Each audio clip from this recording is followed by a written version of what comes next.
1 year ago, Good day, everybody. a Ft.Tuber asked a question to his friends and peers. Who was their favorite unit released the year before? And now, he's back to do it again, only this time. The power creep grew, well, for people that know me, and so did the number of guests. So, I'm Speedy Hawk, without further ado, introducing BA Radiantdawn! Good day, everybody. This is BA Radiantdawn, and we are back with, I guess, what is now a continuation of a series. I wasn't sure if it would be a series, but it is now. Our favorite units of series, where me and a bunch of other Fire Emblem / Ft.Tubers take a look back at the units released the previous year. So in this case, it would be the units released in 2021. From the very first beginning New Year's banner with Duo Peony to the Christmas banner with Winter, Lysithea, and Artur, and all of them. So, for those of you who are watching, if you're first-time viewers to my channel, hello! I hope you guys enjoyed this collab, and definitely check out the other stuff that I do. And for those of you who are returning, thank you for returning. So, for anyone who's watching, there's gonna be timestamps for each of the Ft.Tubers / Fe-Tubers involved in this collab. There's a whole lot of them, so it's gonna be a very long description. But each of the timestamps to their portions are gonna be in the description below. So if you guys just want to watch one or two specific Ft.Tubers, see what they say is their favorite unit and their reason why, or if you're just on the hunt for different up-and-comers in the community, or you're just curious to see who all's out in the community in terms of Fate right now for Ft.Tubers, this will be a good video for it. So yeah, all the timestamps are in the description below. Thank you to every single one of the Ft.Tubers who are joining me for this collab. Y'all are amazing. Yeah, I literally could not have done this without you guys, because without you, it would just be one guy talking about his favorite unit for like 2, 3, 4 minutes, and that's about it. And where's the fun in that, right? So, yeah, and I appreciate you guys for the patience that it takes, like, while you guys were waiting for this video to drop, because I've had to learn some new stuff. So I hope you guys enjoy. Anyway, so without further ado, let's get into it. And right off the bat, it's gonna be me. I gotta kick off my own video, am I right? So, let's go. So, my favorite unit from 2021, huh? Well, last year we had a lot of crazy units that were released that absolutely broke the game in half. We had Knot and Dagger, we had Yuri, we had Legendary Sigurd, we had Harmonized Leaf is pretty nutty, Thor is pretty crazy as well, but none of them are my favorite, because the one character I liked the most in all of Fire Emblem got into the game last year, and that unit is on the left-hand side of your screen. My girl, Hapi. So, why is Hapi my favorite? Well, she gives in 3 houses she has a nickname for everyone, and I find that adorable. She's also the second 5-star exclusive unit I've ever plus 10 in Fae, and as you will see later, that was quite the task. I also almost cried during the banner trailer reaction when I saw that she was good, which you will also see in just a moment. So yeah, buckle in, and I hope you guys will enjoy the rest of my portion of this collab. Let's go. People keep their distance from me. It's easier that way. Oh, that's so sad. Wait. Here we go. Dragon Effective Tome? Wait. There's no inheritable tome that's Dragon Effective, is there? Nope. So either this is the first one or she's not a demote. Okay. Oh, she's good! Yes! Okay, so as you could tell, I was pretty excited about this when for the reaction. Hapi was my favorite character in 3 houses. It was initially Petra. Petra was initially my favorite, and then Hapi came out in the DLC, and I've loved her ever since. She's my favorite character, and the fact that she was added into Fae last year is phenomenal, especially for this video. This video is going to be jam-packed full of stuff, so You guys better be careful, okay?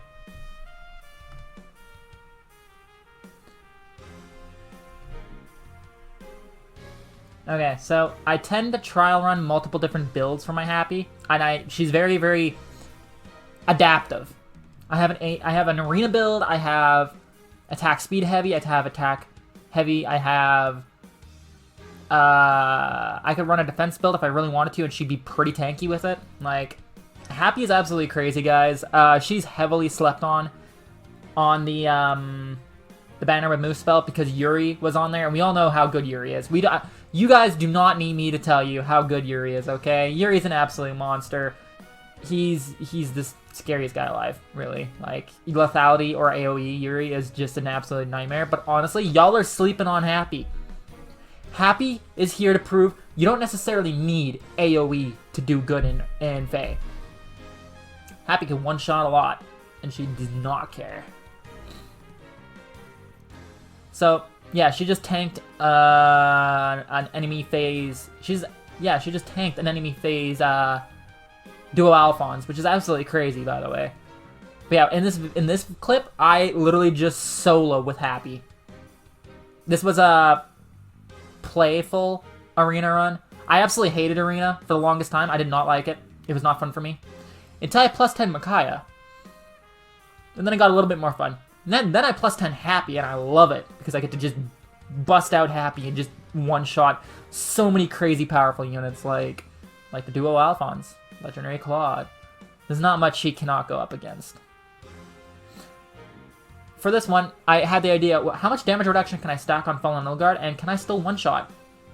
The answer is yes. I was also able to one-shot my Fallen Male Robin, the Green Armor Dragon. Got rid of him, one-shot. Fallen Nilfgaard, Hapi just survived a bonfire. Can we take note of that? Can we take note of that? Hapi survived a bonfire Fallen Nilfgaard and lived to kill in a second attack. That is crazy. That is literally insane. I love it. Hapi is really good, guys. Huh. Go figure. Hapi good. Wonder why that is. Anyway. So, I was like, okay, I know I can get through anything. I'm going to try to one-shot my Brave Micaiah. Hapi could do that. With color disadvantage. Then I'm like, can I one-shot Fallen Nilfgaard? Now, admittedly, without the Joint Drive attack, she would not be able to. But still, this is still a point in Hapi's favor. Because she's still one-shotting Fallen Nilfgaard with an Astra. No AoE needed, which is crazy. Honestly, the team of Hapi and Pent are absolutely nuts, because I could pre-charge almost any special in the game. Anything with 4 cooldown or less is just like instant. It's great. I love it. I'm going to try to find Artur here. Ruptured Sky, double Ruptured Sky. Kills Artur. Color disadvantage. And then I have another one where I like AoE. It's shown for a split second here. Yeah, I AoE him. And then delete him. So I can run an AoE build as well, which is pretty good. That's my AoE build with Life and Death. This is my attack heavy build, where I go all in on the attack, which is pretty fun, if I may say so. I enjoy it. I enjoy going all in on attack stats. She could actually hit, apparently, 103 attack. 103 attack! That's crazy! That's so much attack! She will one-shot almost anything. This is a Niffle. This is Pretty's Niffle, by the way. Thank you, Pretty, for helping me get recording of my Hapi one-shotting things with damage reduction. Double damage reduction Niffle is insane to go up against. Like, it was tough. It was not an easy task. That's for sure. This was also not an easy task, by the way. Trying to one-shot a damage reduction Brave Hector. Yeah. Because we all know how annoying those are. But guess what? Hapi can do it, too. So, you're the summoner, So, huh? yeah. I'm happy. It's absolutely crazy what she can do. I rally, heard you building me, don't dally. Fully merging me is the finale. Yuri Are you guys hearing this? Sweepin, a summoner for me must be What sleeping. is this? Go for moose spell, committing treason, should be sparking me. Okay. There's a good reason. Watch me one shot and falling. Eddie eating not the bad. reduction. She ain't Not ready. bad. Keeping my speed up, holding steady. Yeah. Only 2 bounds. Plus 10 already. Back to Come running in with Dang, ruptured this guy's skies. pretty Send a good. drink to be flying high. Keep Um, one shot and you're so gonna Hapi's die. trying Then one the shot counter here, back from Deja and Bye. she I does got a many phenomenal builds, job. changing up my flow. I'm a speed menace, that's not just for show. Hapi's Enter just an Lotus absolute for good. monster, Go with and my I love water, it. 3 attack, 1 shot, KO! I felt that 2021 was a pretty fantastic year in terms of new summons into the world of Fire Emblem Heroes. In fact, it was so good that originally I had a minimum of 19 characters to talk about. However, that's a bit much, so instead I'll just focus on the 9 new faces that became some of the greatest warriors within my barracks. Also, I'm not including any resplendent forms since they aren't new heroes, even if some designs are just astronomical and did make me consider getting the Heroes Pass, if only just a bit. I'm pretty much going to proceed in chronological order regarding release date, and how fitting that the first participant we get to witness is none other than my best girl in 3 houses, Dorothea, along with little Leanie. I think all the fan art of these two and their outfits on other characters speaks for just how amazing this alt is, as their attire is a perfect fusion of Dorothea's colours, Leanie's accessories, and Farge's general composition, making it so unique, enchanting, and unbelievably sexy. Once I was able to bring myself to stop drooling like a dog, these two made for incredible companions, as Flying Dancer is already my favourite type of support unit, thanks to Ishtar and Azura, and on top of their duo skills and standard utility, they made for damn strong DPS units and many magic users' worst nightmare.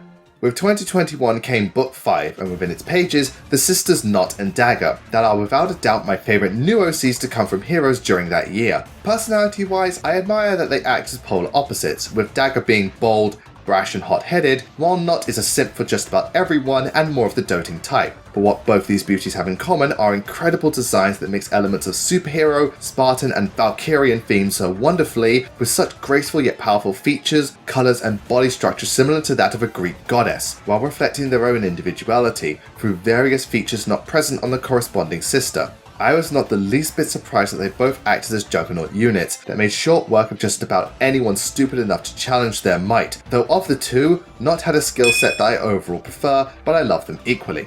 Heading all the way back to the Super Famicom, Sigurd was gifted with a legendary form, and my god did this alt do the Crusader justice. Heroes has many wonderful artists contributing to this game, but Suzuki Rika is in their own tier of godlike, as Sigurd now manifests the aura of a literal deity with all the detail put into his attire and features, along with such incredible lighting and beautiful use of angelic colours and tones. While not looking too different from his base form, I feel it to be a literal manifestation of his soul long after passing, and shows how gallant of a man he was even after death, which was made clear in battle, as Legendary Sigurd has become my current go-to sword user, thanks to both his power and incredible levels of bulk, and no wonder that the afterlife could not hold him.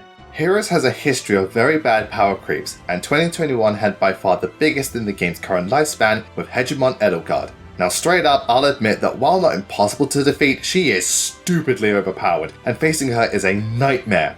But using Edelgard's husk form is so much fun, and thanks to her I was able to sweep so many mystic and legendary battles no problem and Ord Horb like crazy. Plus, outside of battle properties, the artwork is simply amazing with how the husk is almost symbiotic, and the way it envelops her being and shows the steady corruption as a literal metaphor for Edelgard's mindset during Azure Moon is downright poetic and a huge step up in quality from the artist Clover K's previous work. Sticking with 3 houses for now, when the summertime came around, Hilda convinced her BFF Marianne to join her at the beach, and thank the heavens she could be persuaded, as these two make for such a sweet and alluring pair of ladies. Naturally, they look sensational, and Nija Hayashi was very clever in regards to incorporating elements from both their post-time skip designs into their swimwear, making it feel familiar, yet still have a sense of style and unique flair. These two are more than just pretty faces though, as next to Brave Camilla, they may just be my strongest set of flying healers in the game, as their power and skills make them insane on player phase, and though very risky to run over long periods, just about everyone will hail to Hilda and kneel before the majesty of Marianne.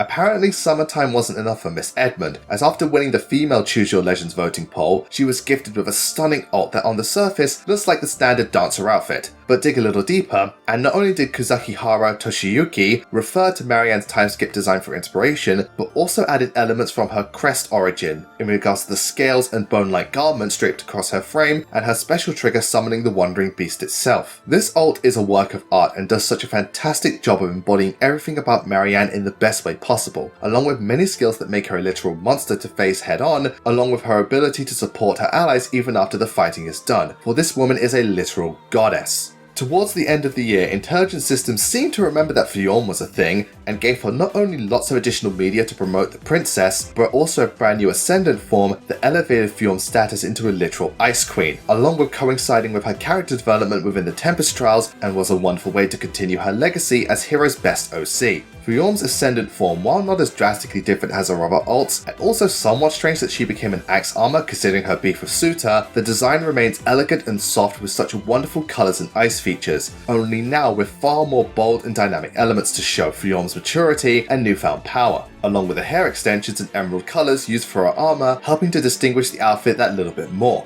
With this new form came new power, and with it Fionn acts as an impenetrable fortress who could take hits for days, and any foe with a projectile was dead before they even let fly their arrows, daggers or magic.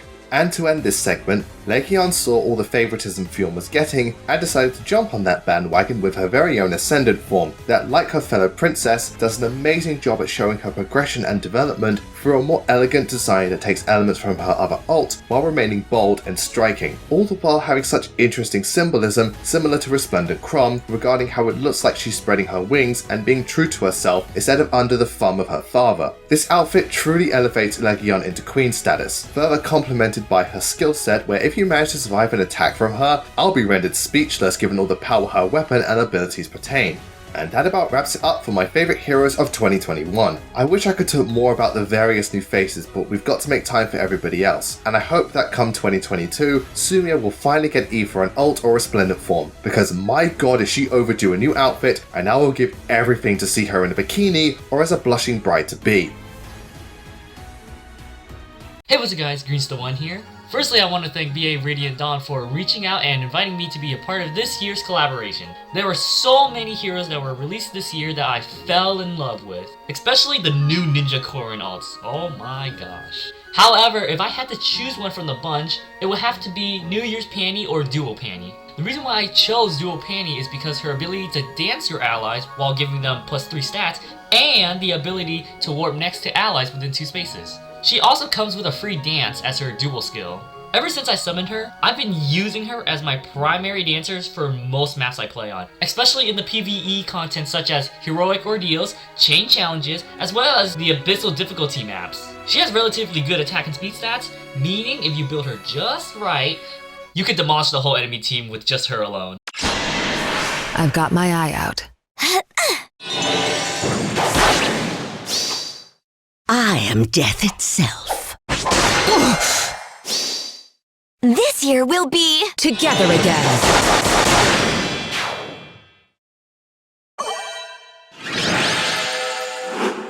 Hopefully next year, we'll be able to get some awesome units. I would love to see a Kana alt of some sorts. It doesn't have to be some Ascended Kana. It doesn't have to be some, like, seasonal Kana. It doesn't matter. I just would love to see a Kana. Even, heck, a dual or harmonic Kana I would take.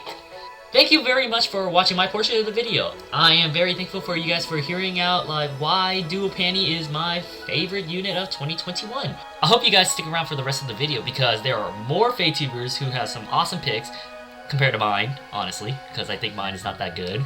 But they might have some like good choices. And yeah, also thank you very much to BA Radiantdawn for inviting me onto this year's collaboration. While you guys are here, leave a like on the video and also check out my channel if you guys are interested, or check out anyone else's channel. There should be linked in the description, hopefully. I'm bad at outros. My fans already know this. You guys probably don't. So I would just end my portion of the video so that you can go catch on to the next person's video. So yeah, peace. Hello everyone, I'm DTM, and I'm a FaTuber mainly doing AR videos and clears with my 11 Action Scale Force or Lucina. And when it comes to 2021, there were quite a lot of units that I really loved.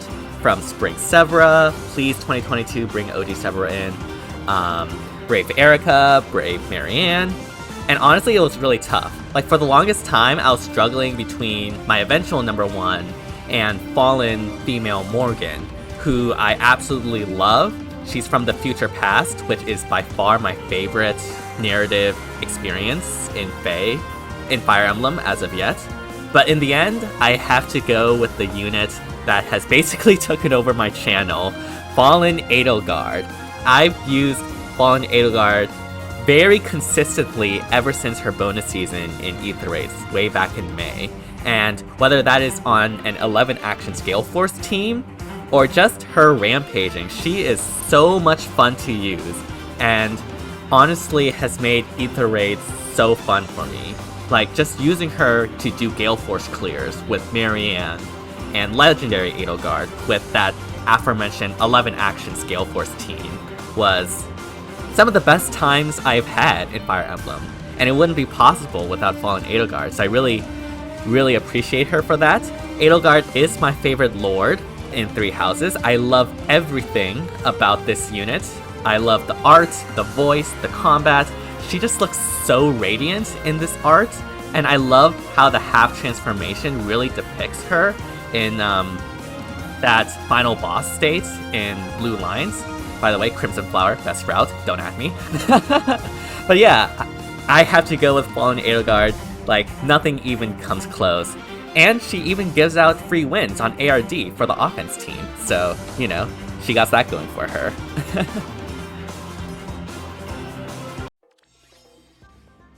Okay, who's my favorite unit from 2021? It's gotta be Muriel. Of course, there's no contest here. Muriel's been like my favorite character in Awakening since like forever, and we waited like almost 5 years for her, and well, she may not be crazy broken or anything, but it's still my favorite unit from that game, so good enough for me. As for other units, there aren't really anything. I hate most of the units that came out this year. Oh, no, wait, just kidding. There was Halloween Rhea, because Rhea's pretty great, and she did nothing wrong. Just saying. Also, Mercedes got an alt. That's great. Oh, and bonus shout out to Henriette. That's who I voted for last year for CYL, and it was crazy that she actually got in like right after that, which was like a super big surprise. And I was actually pretty hyped for that. Although I also still kind of hate her because Far Save is such a garbage skill, and I hate it so much, but it's Henriette. Henriette's pretty great too. P.S. Veld Gaming. Okay, so my favorite unit of 2021 was easily Brave Erica. 2021 was the year of power creep with the introduction of skills like the Savior skills for armors. Then we had units like Duo Lift, Duo Catria, Legendary Sigurd, and of course everyone's favorite, Fallen Edelgard. So, I was ecstatic when Erica finally won the Choose Your Legends for Choose Your Legends 6. Though it was bittersweet at the time because she only came in second place. Until her actual release, and I saw that everyone was getting a prep skill. And boy, did they do her justice. She got dual effectiveness, got healing from her A passive, which isn't heritable. She ignores guard, which was the biggest thing, would have been the biggest thing to hold her back if she didn't have it. She has Kanto, and she deals true damage based on the special she triggers, based on its cooldown. And with Erica being one of my favorite lords of all time next to Ike, because, you know, we like Ike, she goes down as my favorite unit from 2021. Hi everyone, my name is Infantry Pulse, and today we're going to be going over my pick for the best unit, maybe not the best unit, but my favorite unit of 2021. So my pick is actually going to be Halloween Male Grima, Halloween Fallen Robin, all of those things, whatever you're trying to call him here. So I just really enjoy Robin as a unit. Awakening was my first game that I played, so I was really excited to see Colorless Armored Dragon specifically in the game, and then it being Robin just took it over the top for me in terms of I really want to have this unit, I really want to build this unit up. So let's talk about his art first. His art is easily S+ tier. So looking at the details, the incredible details that were put in this artwork. So you have the pattern of the pants, so you have this kind of diamond pattern, and then he's also walking, it has motion in the art, and so you see the wrinkles in the pants. Just that detail is really cool to me. You have the texture that's incorporated into the belt, a level of detail that didn't need to be there, but it was included in a way to really elevate this. And then the Grima pendant around the necklace just really sends it over the top. You see that, you know, the six-eyed dragon on his necklace, it really just sends it over the top for me. He's villainous, yet he's cute, so he has this kind of connivingness about him in his default art, but then in his special art, he's taking a lick of a candy, not a candy cane, a lollipop.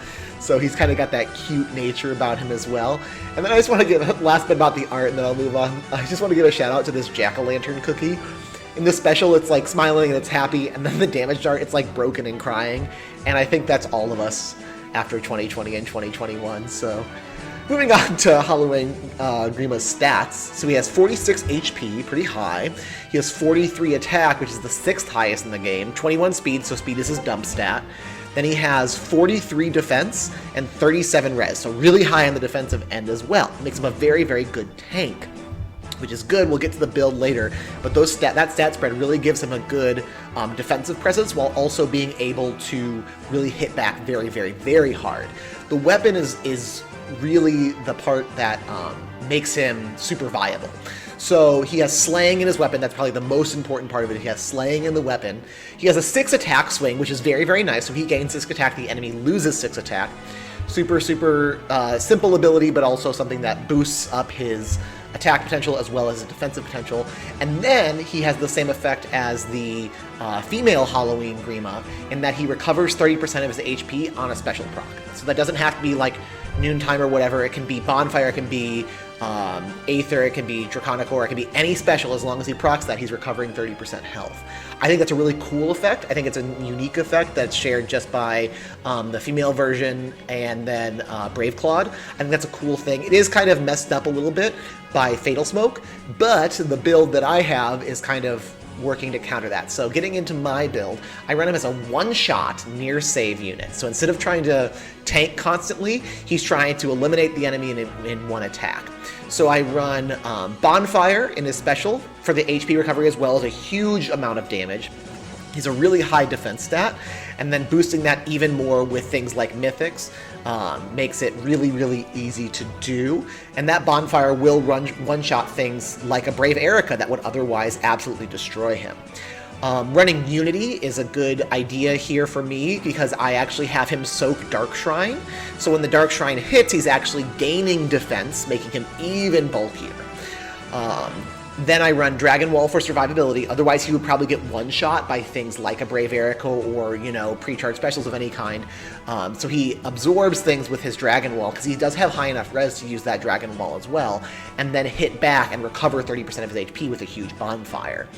He also has good synergy with Thor, so by running Thor, I don't have to run Steady Breath in the seal. I can actually run Attack Defense for him, which is giving him that 7 extra attack and 3 extra defense above where Breath was. So that's a really, really good thing. I really do like Thor. She's probably my second pick for favorite unit of 2021, but definitely Halloween Grima is the one for me. He's really, really strong, really, really cool.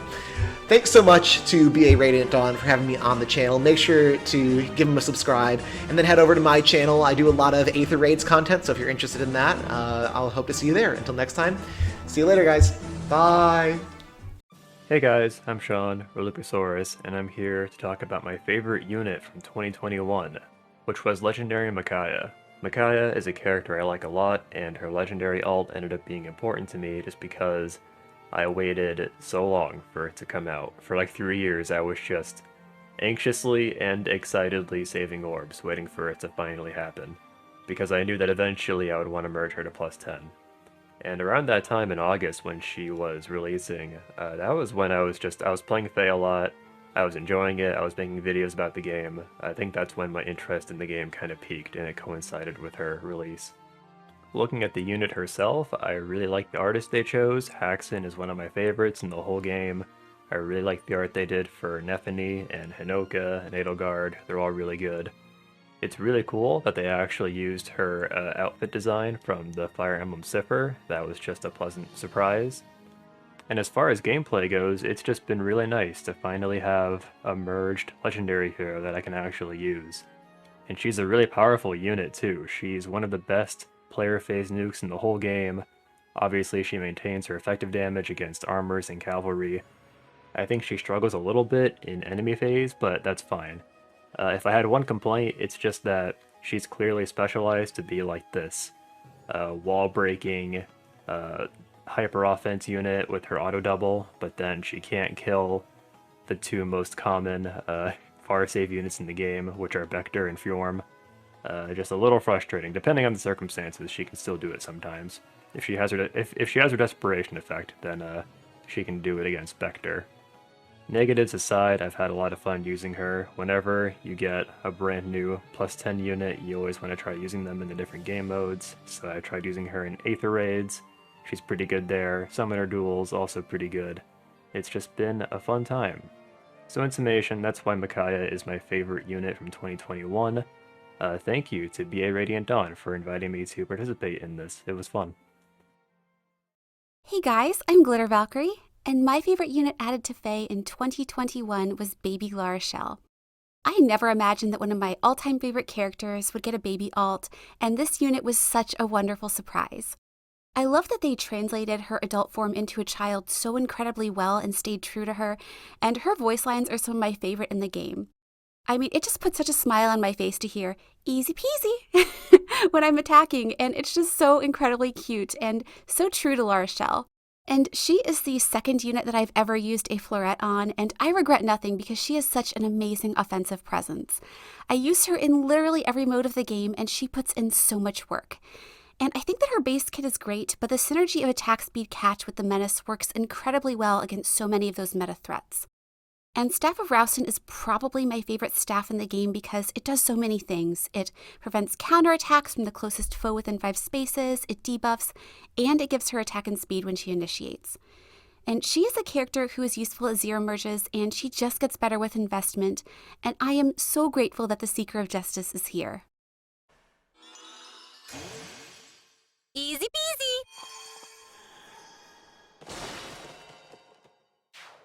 Hey everybody, JBR from JBR Channel here with year 2 of me being on BA Radiantdawn's very special collab where we talk about our favorite Fire Emblem Heroes unit of the year.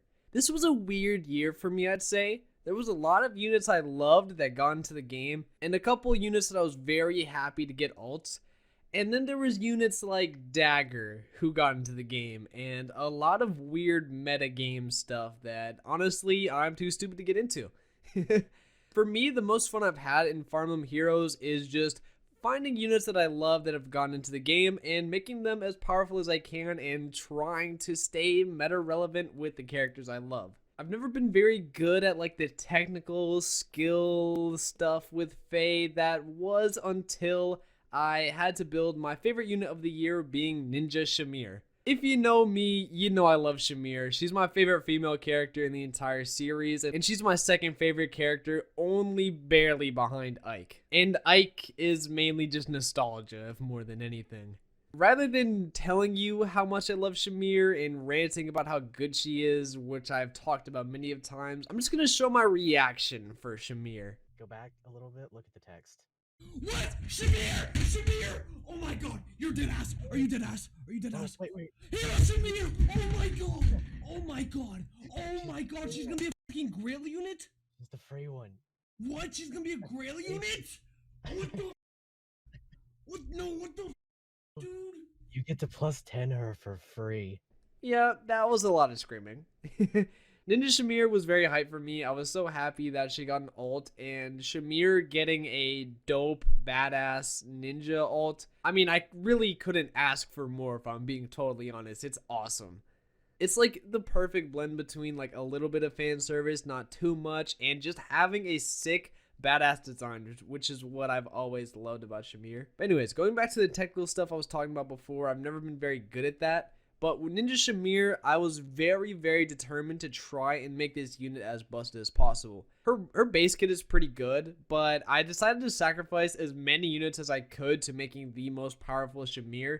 She does alright. Unfortunately, just being a normal infantry unit is kind of hard in Summoner's duels. But the build I've made for Shamir has made her amazing in every other mode. My goal for Shamir is to have her sit by herself and just take on enemies and use the soul ability to keep healing herself. She's amazing on player phase. She's amazing on enemy phase. My build, someday maybe I can get her distant counter and have a very good build. but I'm very happy for the build that I have gotten for Shamir. Again, I'm very, very casual about Faye.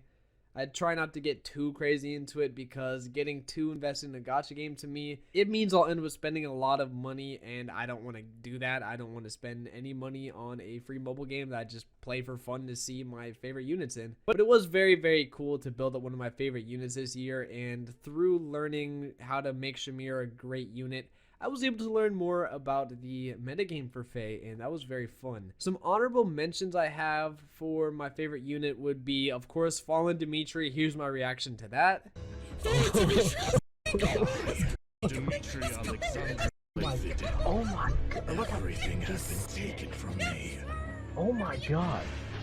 I scream a lot in these reactions, I'm just realizing. I was very, very hyped for Fallen Dimitri. I thought he was going to be the #1 choice going again, but honestly, Dimitri back-to-back years, it's in character for me, but Shamir got an ult, so she won.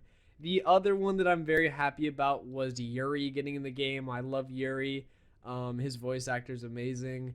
He's super cool, and he's been my primary carry in every Summoner's Duel. Shout out all my Yuri mains out there. I know a lot of people hate us because we're kind of annoying, but we get the job done, and that's all that matters. Ninja Shamir was my favorite unit of 2021. Crazy that we're already in 2022. I feel like this year just flew by. But yeah, Ninja Shamir is my favorite unit of 2021. I had a lot of fun with Faye this year. I hope 2022 is a great year, and after Choose Your Legends, I'm excited for this year. I'm glad my boy Self is getting a new alt. I'm going to have a ton of fun reading the comments on this video, seeing what your guys' favorite units are, so make sure to comment. And I shall pass it on to the next person. Go ahead. 2021. Quite the year for Fire Emblem Heroes characters. When it comes to selecting a favorite, well, a very few particular aspects have to be taken into consideration. I need a character who's brimming with character development. Perhaps a favorite from the mainline games. They definitely need to have incredible art and voice acting, and I want them to be a unit that can use their very impressive assets to carry my gameplay. Get out! I will not have our home disturbed by anyone! Ah, that's the one. Howdy guys, I'm Epholo8, your favorite Wolf Girl enthusiast, and my favorite Fire Emblem Heroes character from 2021 is Fallen Orson. Now, for anyone that knows me, this will come as absolutely no surprise. Maybe you watched my segment last year, where I talked about how my most wanted character was Orson. Perhaps you saw my hand-trembling, soy-faced reaction when I simply saw his name in a Faye banner reaction. Or maybe you've simply noticed that half of my profile picture is Orson with a mustache to match mine. If you don't know Orson's storyline in the main games, and you're interested, I recommend checking out my video containing his entire story. One of these days I'll go back and make a full analysis video with the extent of my thoughts, but for now, I'll simplify things. Orson is described as a serene and quiet man, who's well known by the Knights for how much he loved his wife, Monica. Unfortunately, a few months prior to the beginning of the game, his wife died, and Orson fell into an unfathomable despair. Given the option to bring her back, he would have done anything at all, right down to the betrayal of his lord, king, and country. By far your strongest unit when you get to use him, he's able to one-round any enemy in the lone map you get to use him. Yes, lone map, as he has to earn that fallen label somewhere, right? It may go without saying that I completely adore the entire character. From his power, his standing in the game's world, his love for his wife, all of it. His raw desperation is put on display through his destruction of morals, common sensibilities, and knightly oaths. Through and through, he is the embodiment of passion's folly. Only second in status to Garcia as my favorite character in Fire Emblem history, Orson was the fastest I've ever scrambled to dump my best and craziest fodder into a unit since Spring Marissa and Kalak. You see, my cavalry team was already my favorite team, and I just needed one more unit to make it perfect. Obviously, my biggest hope was that it would be Orson, so that it could literally be perfection to me. Here we have a team of my favorite heroic paladins from FE8 and 9, alongside my favorite villain paladins from FE8 and 9. Through the usage of link skills and bond skills with goads, wards, and ally supports, I am able to buff him to pretty insane levels of power. With all of this in play, his stat line looks something like this. Yeah, that's pretty wild. However, you'll have noticed by now that this team requires setup. This isn't something you're easily granted in the recently introduced mode Summoner's Duels. So I decided, look, alright, I want to max this man out like I did Spring Marissa. And here's the team that I came up with. Here we have Fury 3 for the stats, lull attack speed to obviously remove the ability for enemies to buff their attack and speed, and Pulse Smoke to delete Fallen Edelgard's Gale Forces and to disallow units from charging specials off of him. Everything else you see, all to negate his ability to die to magic. Aegis always charges against Brave Tomes, deflect magic for obvious reasons, and Courtly Candle to even further lower the damage that he takes on the very off chance that units actually double him. I guess the first question that stands out, hey, why not Fury 4? Well, the thing about that is that Fury 3 simply perfectly lines up his and Fjorm's speed res totals, so they both get buffed by Lysithia's speed res gap. Useful on Fjorm for obvious reasons, that's doubly true on Orson, especially taking into consideration Lysithia's harmonic skill, +6 attack and bonus doubler for all 3 houses and, importantly, Sacred Stones units. The amount of teams I game overed by simply existing was astonishing. Fjorm's protection is huge of course, but if I just want to run out and kill one of their most important units and then live for it, I can. I got to do that so frequently. As a matter of fact, with the exception of the most wailed out Ninja Korans and Etris, he is able to survive all non-effective magic in the game. I could literally just smite him out there and say, alright, now do something about it, you can't. And I'd be right about that, and then I would kill their most important units and their captains. You ever seen an Orson double and kill a Brave Erica? You have now. Since then, yes, even over Spring Marissa, Orson has become my favorite unit in the game outright. He's insane. I could have never asked for anything better. And now you can see why Orson is my favorite Fire Emblem Heroes unit from 2021. Hope you enjoyed my segment of the video. If you did, make sure to check out my channel sometime and see what I'm about. Be happy to see you. My thanks to BA Radiantdawn for including me in this collab. I hope you enjoy what remains. I've been Epholo8, your favorite Wolf Girl enthusiast, and until next time, I'll see you later. Hey, Z here. I'm here to talk about my favorite unit of 2021. So for anyone familiar with me and my content, I'm actually a massive Inigo Laszlo fan. So I think this is going to be one of the more non-surprising picks when I say my favorite unit of 2021 was Spring Inigo. Now I had a long-running theory back in 2020 and probably a bit late into 2019 where because IS adds awakening units based on their generation each year, I figured that because 2020 had Gen 1 units, that next year we were going to get Gen 2 units. And since we already had most of the Gen 2 units as normal heroes, we had Owain, the Morgan, Cynthia, Yarn, Kjell, etc., I figured this year we'd get normal Inigo with normal Severa. And I wasn't entirely right with this. We did get another Inigo and we did get another Severa, but they completely skipped a Gen 2 Awakening banner this year, which I was kind of surprised about because they started off Book 6 with Awakening actually, which was also really nice because I just really like Awakening anyway. But more to the point, I remember seeing the silhouettes and I figured, oh, you know what, maybe it's just, blah, blah, blah, blah, blah, I don't know, maybe something will happen, so I decided to live stream it. I was like, okay, cool, Awakening, there's Severa, and of course, I had this reaction. Ah! It happened! Even though I was a bit disappointed with its class type, I was still able to make the most use of him because he was a bow unit, which was pretty nice because of the fact that there's just so many inheritable bows, especially ones that we got this year. I was able to do a lot of fun stuff with him, and even though he's not really the best unit, I would definitely say he was my pick for 2021. Anyway, thanks for bringing me on. Glad to have been a part of this. Hey everyone, this is ElwindFlier. I'm a VTuber here on YouTube who mostly posts summoning videos and showcases, but I'm slowly and surely kind of figuring out my niche and what I like to do.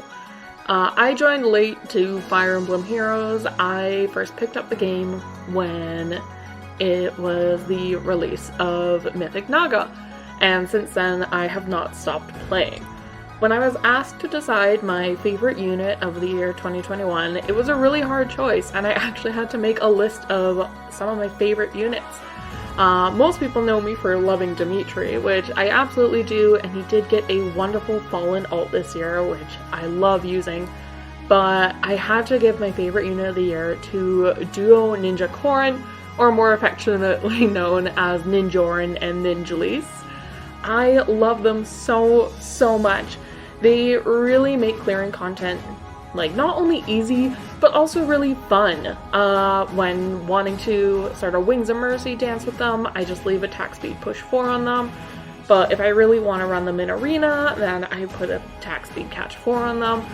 And they are just a wonderful duo. Their art's stunning, their discussion, their duo conversation was really good, and they just make my time playing Fire Emblem Heroes way more fun. Corrin especially was, and still is, one of my favorite characters from Fire Emblem. I first played Fates back a couple years ago now. It was what got me into the series. And being able to play as the protagonist Corrin and seeing the struggles they went through and, you know, experiencing it in a sense firsthand allowed me to really relate to them. And I developed this deep connection to them, and not just because, you know, they're a pretty girl and stuff, though I do enjoy pretty girls, but I really felt that wonderful connection with them as a character. So when this duo got announced, it was an immediate, yeah, I need to plus 10 them. So that's definitely one of my goals for the year coming up. Right now they are at plus 6 and they are just absolutely crushing it. I use them almost every single day when I play, and I always have fun with them. So yeah, while there were a lot of other strong contenders, I'd have to give my unit of the year to Duo Corrin. Ladies and gentlemen, please can you welcome Swiftsea. Hello everybody, Swiftsea here, and today is your lucky day. Why, you may ask? Well, ladies and gentlemen, I am about to reveal to you the winner of the official Swiftsea Hero of the Year award. This is, of course, quite a big deal, and the winner is Little Leon. Yes, that's right, Little Leon wins the award for being my favourite hero to have released in the past year. You're probably wondering why him, and I'm wondering why you decide to ask so many questions. But let me tell you, this bad good boy right here can fit so many AR wins in him, it is criminal. You feed the little monster a QR, maybe an attack smoke, and sprinkle in a little bit of close foil, and just watch this baby fly, mama. Just watch how easily he dunks on these level 1 generic foes. Wow, look at him go. But that is not all. Look at the little tyke. Don't you just want to pat his head and forget about all the horrible atrocities he's going to commit when he grows up? But possibly, best of all, and hold on to your wigs because you're not going to believe what I tell you next. This chat of a lad was available as a 4-star focus. That's right, you heard me correctly. You could plus 10 him with greatly reduced amount of orbs. I did, and don't you want to be like your old pal Swiftsea? Hey everyone, Feralinape here.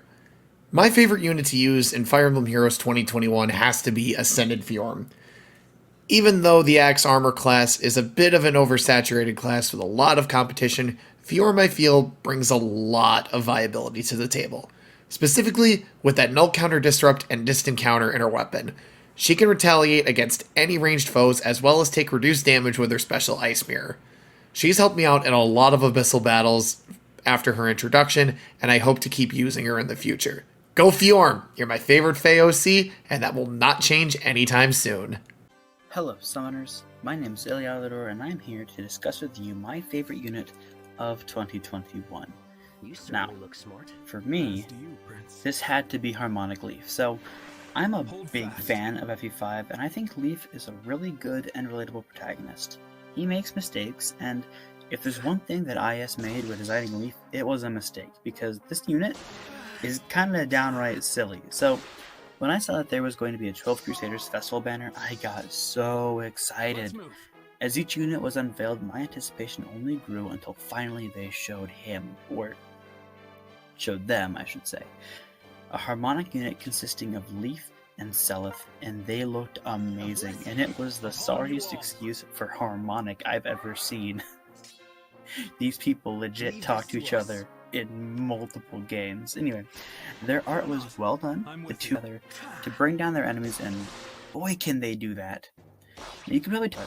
Let's talk about why I love this unit. So let's start at the beginning. Scion Leaf is a cavalry archer with 168 BSD. 81 of those points, almost half, was given to his attack of 40 and speed of 41, both of which are super boosts. So those offensive stats are nothing earth-rending, but they are for sure good. And this bow, what a unit. What an absolute unit of a bow. Canto 1, Slaying, Flyers Be Gone, as well as a +5 Omni buff in combat and Miracle if they either initiate or are defending against a magic or staff foe with an HP condition. You heard me. The special Miracle, they just get it in their weapon. It's as easy as that. That's crazy, right? That's not just me. That's ridiculous. Speaking of wild, Joran Zeal, anyone? We all know that ranged units can't use Gale Force, so obviously it's fair and balanced that Harmonic Leaf gets it, right? And it only 3 cooldown too, right?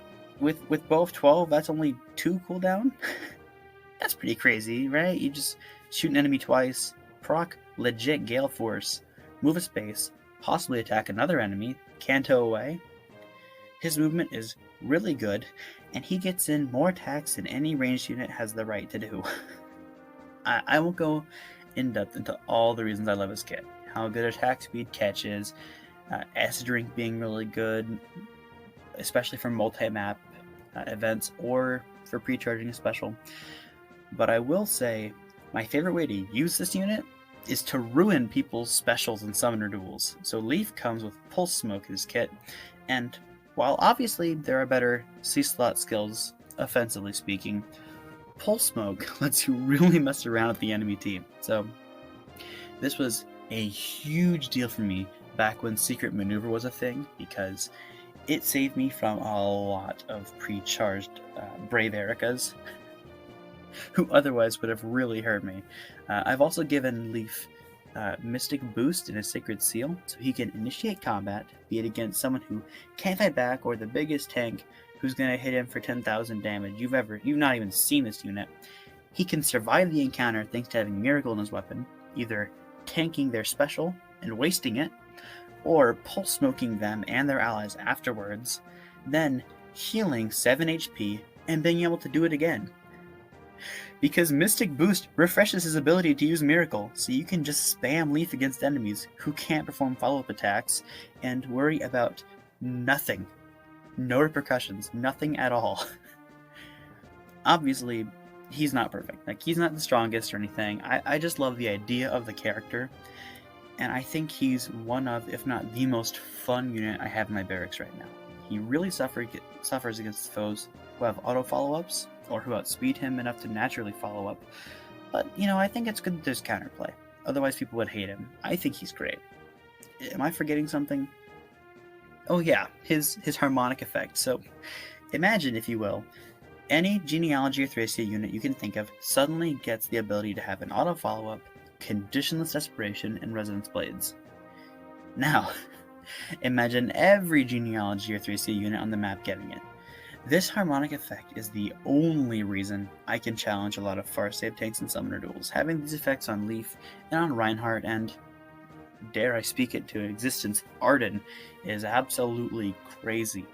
I use a theme team of Jugdroll units, so Arden, Harmonic Leaf, Pelagian Dorothea, who has lean, so I count it, and Reinhardt, along with whatever 5th unit I'm feeling or is a bonus unit. And Cyan Leaf is an amazing mix of mobility and offensive power that carries me through most of my wins.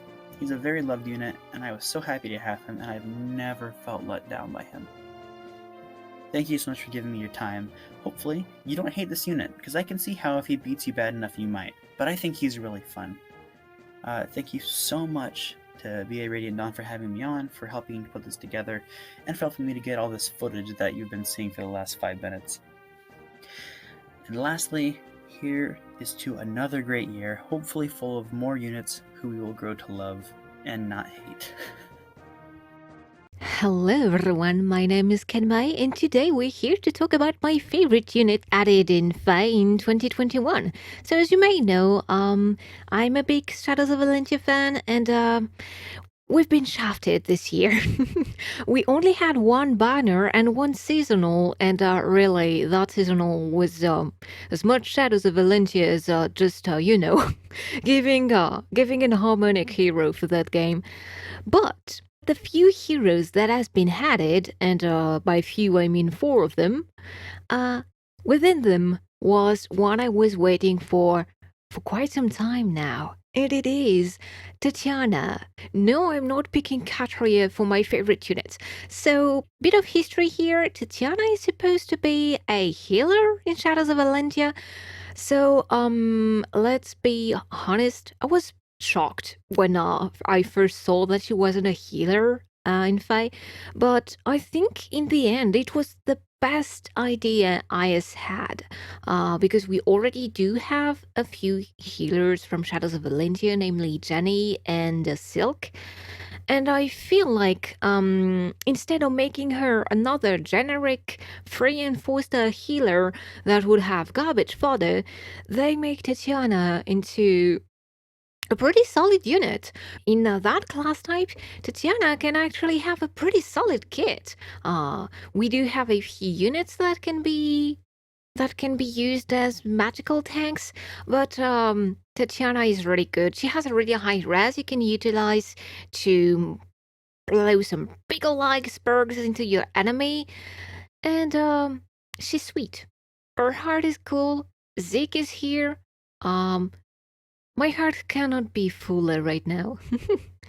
So let's hope that 2022 brings us some more Shadows of Valentia characters. Is starting strong, but that will be all for my character. And on to the next one. Hey party people, it's me, your boy ToastyBeruka here. Oh, brother, this guy stinks! And as part of this mega collab with BA Radiantdawn, I will be talking about my favorite unit this year. And that unit is going to be Spring Severa from Fire Emblem Awakening. Now, I've always liked Severa, as she's a Tsundere of Awakening, which is what I have a huge preference towards. And if I'm being completely honest here, she is extremely hot, like a total hottie, like, oh my god, would just look at those tasty looking legs. Sorry about that. I was almost sent to horny jail once again, but you know, that's how it be. But back to the explanation. When she was first shown for the next Easter banner, I literally was in despair because I knew I just had to plus 10 her at any cost. And I mean all costs, guys, here. Like, I'm talking about all my life savings. And of course, it took me a couple orbs, and by that I mean literally my life savings. I'm not joking about that, by the way. I ain't joking. And lo and behold, I actually managed to do it, and I got to say, I think it was worth it, not only because she's extremely hot, but because she has a really great stat and skill spread that will really make her a force to be reckoned with, especially if you face her. Now for my build here, I basically run her pretty much with her starting kit, but with some minor tweaks that I do occasionally swap around. Like, for example, since her base kit's already really strong, you don't really have to give her a new tome. I mean, it's a brave tome, which does more damage the more combat your teammates do before you do. Her dual cavalry skill, while it is good, I like to swap it around. It's really good for arena, especially since cavalries always get the short end of the stick in arena, which is why you want to bring it on. LOL, it's pretty much because I don't have any more trace skills to give her, even though she could definitely use them. She would work for it, but she also works with LOL pretty well. And Cavs are already really limited to B skills, so it's not like there's much for her to change anyway. Her C skill is the thing I changes to arouse, because mainly, well, she's cavalry, so she's mainly going to be by herself. And since her being by herself, it gives her a much higher stat spread and stuff. Her Sacred Seal, I decided to run her with, like, Attack and Res Solo 4. Well, not 4, I mean 3.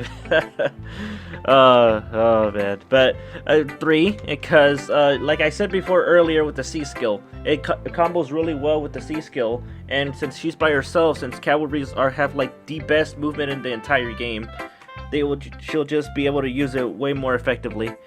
And also, her special skill, I've been meaning and wanting to change it, but for now, Moonbow, once I get the fodder, I want to use Ripper's Guide, but Moonbow, once you have an ally do enemy combat before she does, she will guarantee proc that Moonbow, unless if there's guard, but I hardly think that she can just avoid that.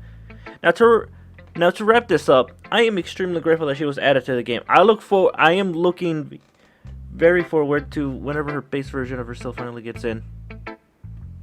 I just really hope that it's not going to be a Charlotte situation, because once you think about it, Charlotte's been Like, haven't had her base ult since she was first released as a Bride unit way back in 2017.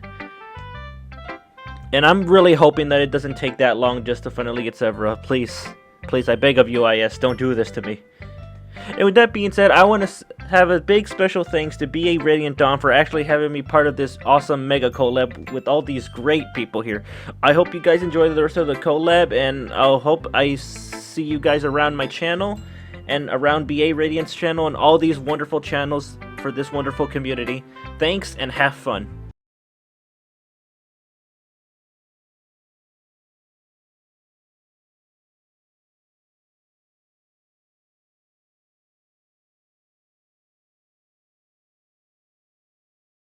Oh, brother, this guy stinks!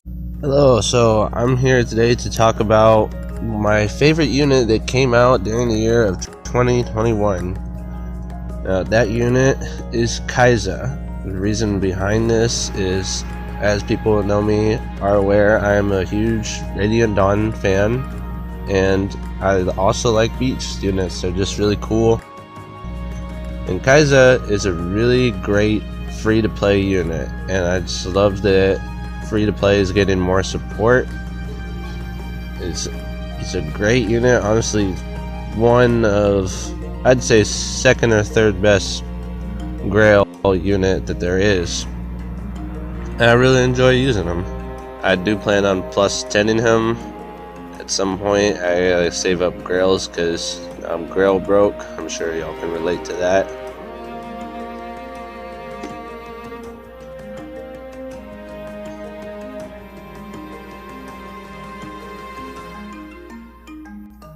So yeah, I have him at plus 2 right now, so you can see he's floreted and everything. I've got 3 more saved up, so actually I already have plus 5, so that's a great start, and having 2 of them off the bat would have been nice if it was 3, or yeah, 3 from Grand Hero battles, but it's less feathers, so I mean either way it's a drawback. It was either a choice between him or Yanfei, and I chose Kai'Sa because there are not as many amazing beast units as there are red sword infantries. And I know it's still red, but there's just so many red sword infantries that are really, really good. At this point, when we get another one, it's just like, oh, do we pick this one over all these other ones? But Kai'Sa is free to play, and he is a great Yanfei, I mean, it's free to play, and he is a great unit for people starting out. So yeah, my pick is Kai'Sa. I really enjoy using him a lot.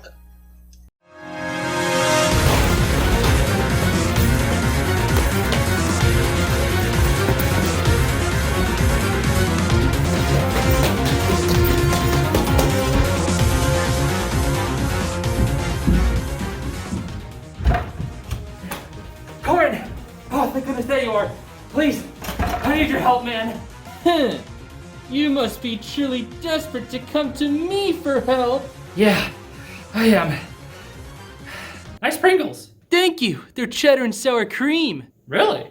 They're really good. Oh, yeah? Crunchy. Yeah. Cheddary. Yep. And sour creamy. Oh, cool. They're my favorite snack. Awesome. Anyway, you gotta help me, man. It's BA Radiantdawn. I haven't submitted my collab video yet, and he's on to me. Good day, everybody. This is BA Radiantdawn. Corin, come on, please. I can't hold it for much longer, please. I have an idea. What? What? Huh? Huh? Was I just summoned? And hey, why am I 3-star? So this is Asker. Whoa, is that the latest meta over there?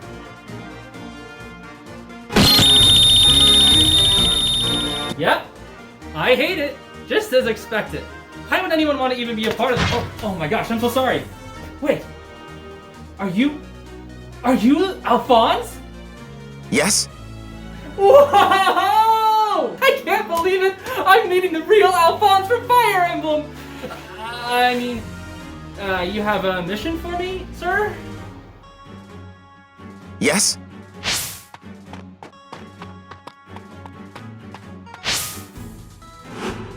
We are fortunate to have you with us. Repobot? Repobot.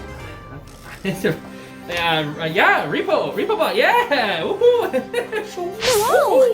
Watch me go! I'll repo him! Yeah! I'm gonna go do that.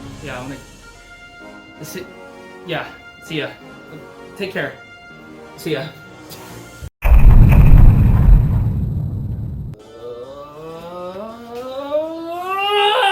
Repobot? Are you kidding me? You didn't even unlock my potential! If you did, I have such good skills! I have attack +3 and seal res 2. Okay, I'm trash. I gotta get home. How the heck am I gonna get back? I haven't even started my collab video! Is that Lysithian loot? Lysithia, there's no time to rest. I know that. Huh? Hi, big fan. I'm your repo bot. Yeah, I can help you get the team Scopium up. I am in.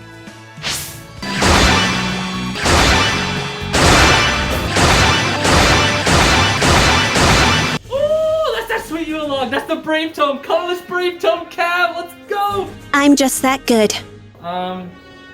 Listen. I need your help. I have a huge problem back home. If you could just lend me some of your magical strength, that would help me so much. Are you certain? Wait, sorry, what? I have headphones in. Can you repeat that? Wait, no, hold on. Wait, please, no, not yet. Wait!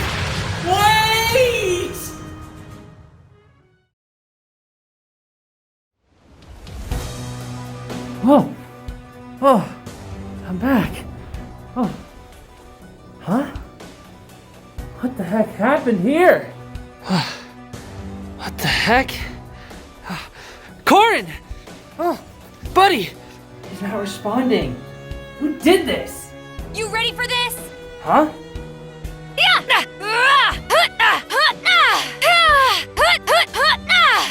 Najoran? Who sent you? Was it BA Radiantdawn?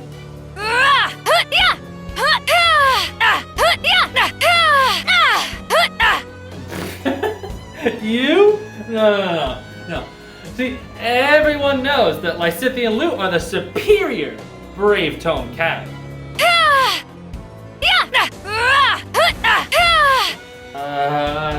What? Oh. Huh? When did this get here? It's the sweet Yule log! Thank you, Lysithian loot! Hey, Ninjoran. When you attacked Corin, how did you get back all the way over there? So, if you've already used up your Canto, wouldn't that make it player phase?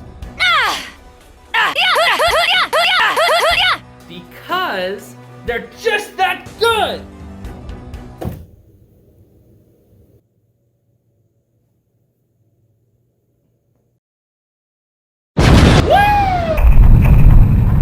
Talk about good endings, eh, buddy?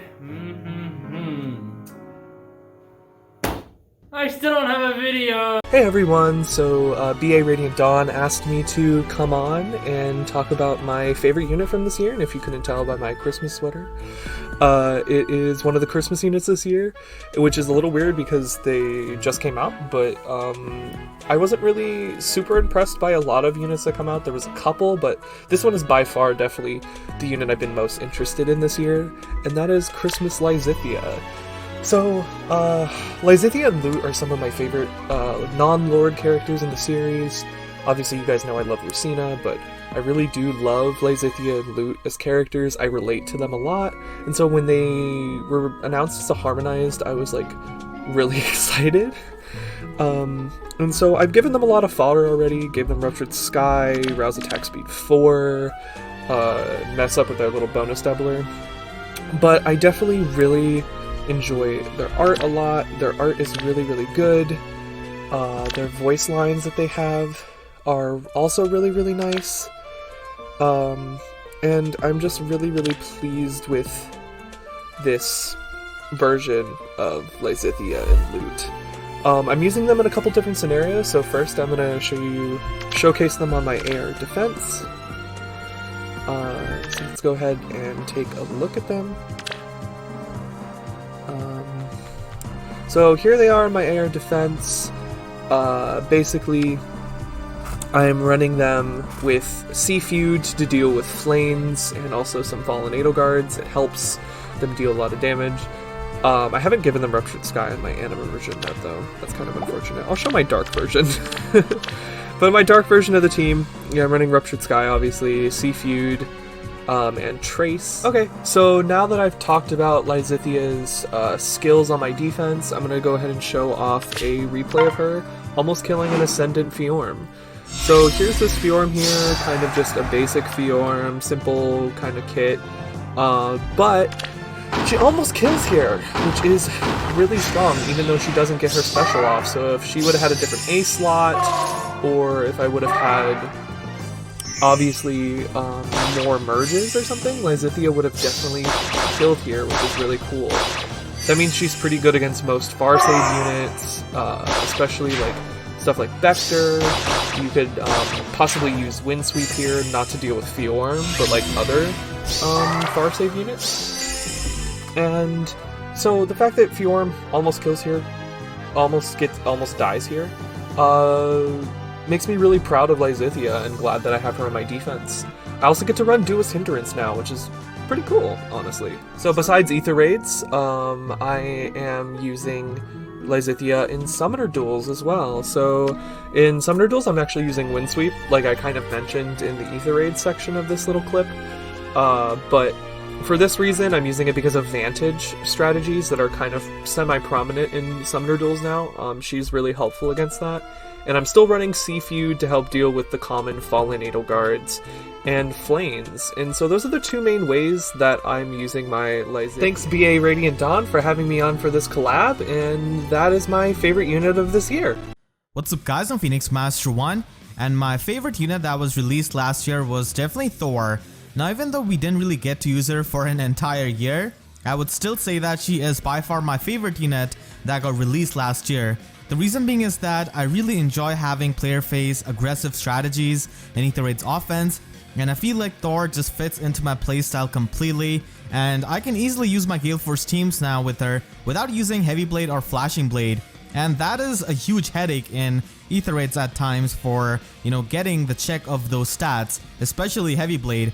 So now I can use even my Eldigan without using Heavy Blade on him and just stacking up his attack.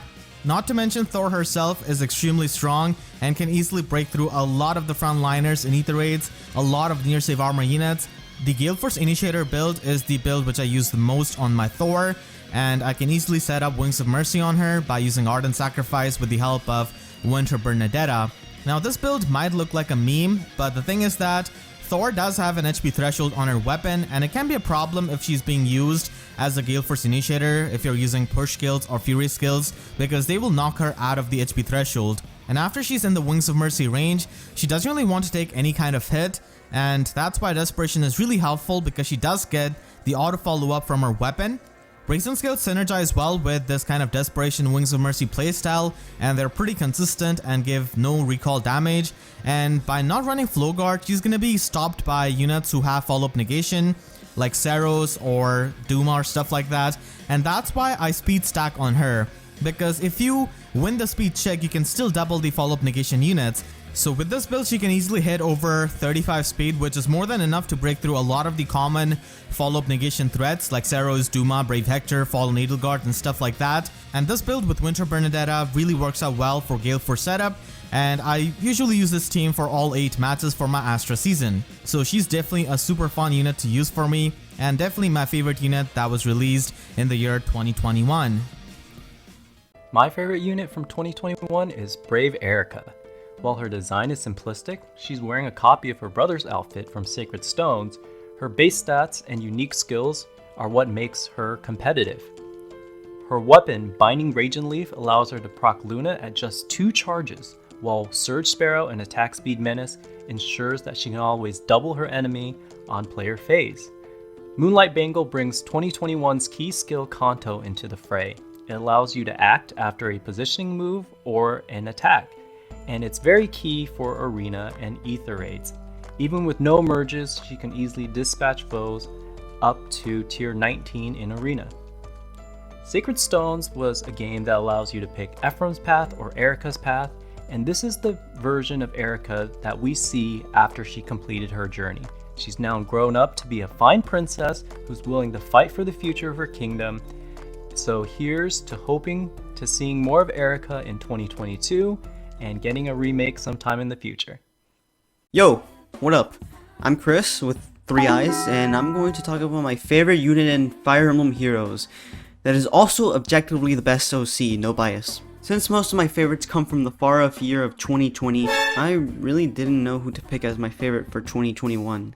Scrolling through my barracks, I thought maybe Linja or Legendary Seliph or Brave Claude, or maybe even Legendary Lyn. She became a unit once her remix came out, but I realized they all released the same year. Well, technically 2 years at this point, but also some released a year and a half ago, so not 2 years, but in the context of this video, they all released in 2020. Then I came across Ascendant Legion, someone who I spent a whole stream getting. Please watch my streams and maybe subscribe. Well, I never read the face story because I didn't care at all. I mean, who actually reads the story in a gacha game, am I right? Legion caught my eye for having a pretty cool design. Not just because Awuga hot lady with a sword and green hair, Awuga. Damn. She's just badass and cool, and that's really all for me to like a character. They made an Earthbound reference! Being a fairly recent hero, she hasn't been power crept yet. She's just a really fun, powerful unit I like to use. Bows are actually one of my favorite weapons to use, even if in the mainline entries they're usually not good. What? In Fae, however, they're nice and wielded by hot women. And men, so that's a bonus. Kanto. That's all. Kanto good. I don't really know what her weapon does because I'm too lazy to read it and illiterate, but it kills and does big numbers, and that's all my ape brain really needs to feel safe at night. And yeah, Legion hot. That's all. Hey, Penros776 here, VTuber and Aether Raids connoisseur. Today I have a question for you people. Who's the best character in Fae? Obviously, it's Merlinus. But I checked my watch, and apparently Merlinus came out in 2020, so I'll have to pick someone else. Who else is even in this game, anyway? Oh, you. You'll do. Harmonic Catria. It's not Stockholm Syndrome from seeing her every day in Aether Raids, I swear.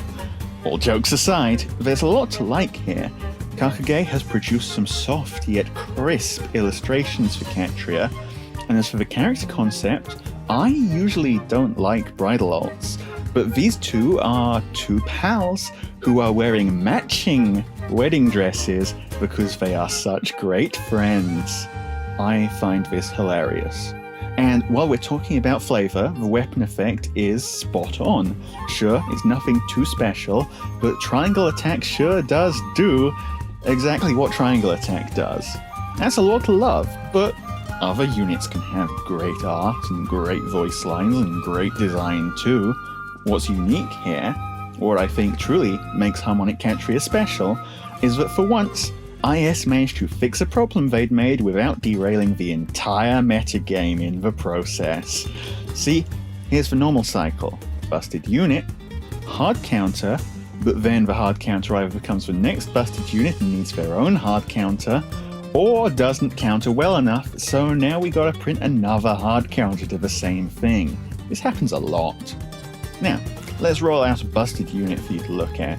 Oh, forgot to plus 10 him. Oh, and he also needs Dragon Flowers and buffs from free mythics, plus a whole stack of extra stats from other people's C slots, and did I mention there's a flame standing behind him? This guy is pretty hard to kill, but he's not quite breaking the metagame yet. Now he's broken. You can't go over him, you can't go under him, you can't go around him, you have to go through him. And if it was just on Brave Hector, you could build a counter easily. But this could be Henriette or Gustav or really any armor at all. And the only option you have left to defeat them is to hit them very, very hard. Now, we could print a leg arm style offensive unit who can kill the unkillable. That is an option. But the problem is that if they're strong enough to kill saves, they will kill everything else as well. Printing a unit or skill who says, I ignore saves in big letters could also work, but at that point you're really rubbing in how hard you messed up by making saves in the first place. Plus, if you are that blatant about it, all the people who just spent loads on save units might be kinda mad at you. Enter Harmonic Catria. Point 1. Harmonic Catria gives you enough damage to kill save balls easily, but only with a strict positional requirement. I ever wonder why it's so rare to see her on offense despite how strong triangle attack is? It's because it's pretty dang tough to set up against an opponent who's doing literally anything other than stand still and wait for you to hit them. Point 2. She's not the save killer herself. She's the support, which genuinely makes her a lot more satisfying to play with. A big part of Fae is using your favorites. Throwing your favorites out for a busted new unit feels pretty bad. But if the busted new unit is a support, now actually it's your bestie who gets to feel like they're the busted new unit. That feels good. And point 3, she's a support, so you don't need merges or fodder for her. Sure, it's still an issue with how IS runs their game, but you do need to roll a 5-star seasonal unit in order to fix your problems. But only having to roll 1 copy is more or less the best you could ask for given this model. The IVs don't even matter. Yay!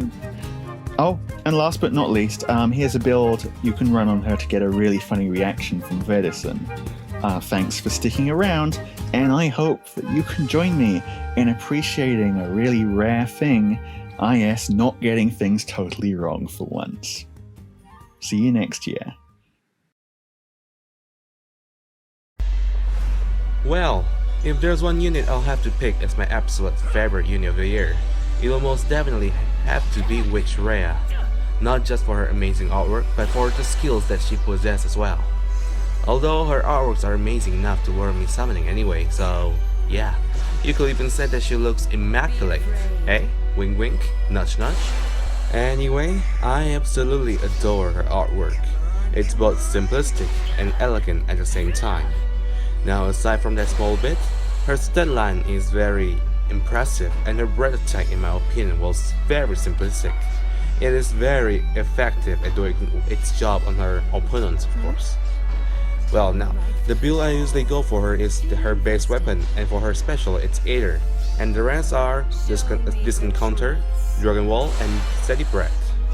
This whole build was made, well, with her rather high rest stat in mind, which when we factor in Dragon Wall and Aether, it can absolutely make her an absolute tank that can dish out damages and sustain some as well.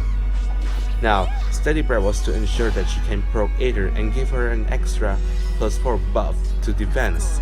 So, in other words, it's basically just another enemy phase tank unit. So yeah, that's it for my part. Thank you all.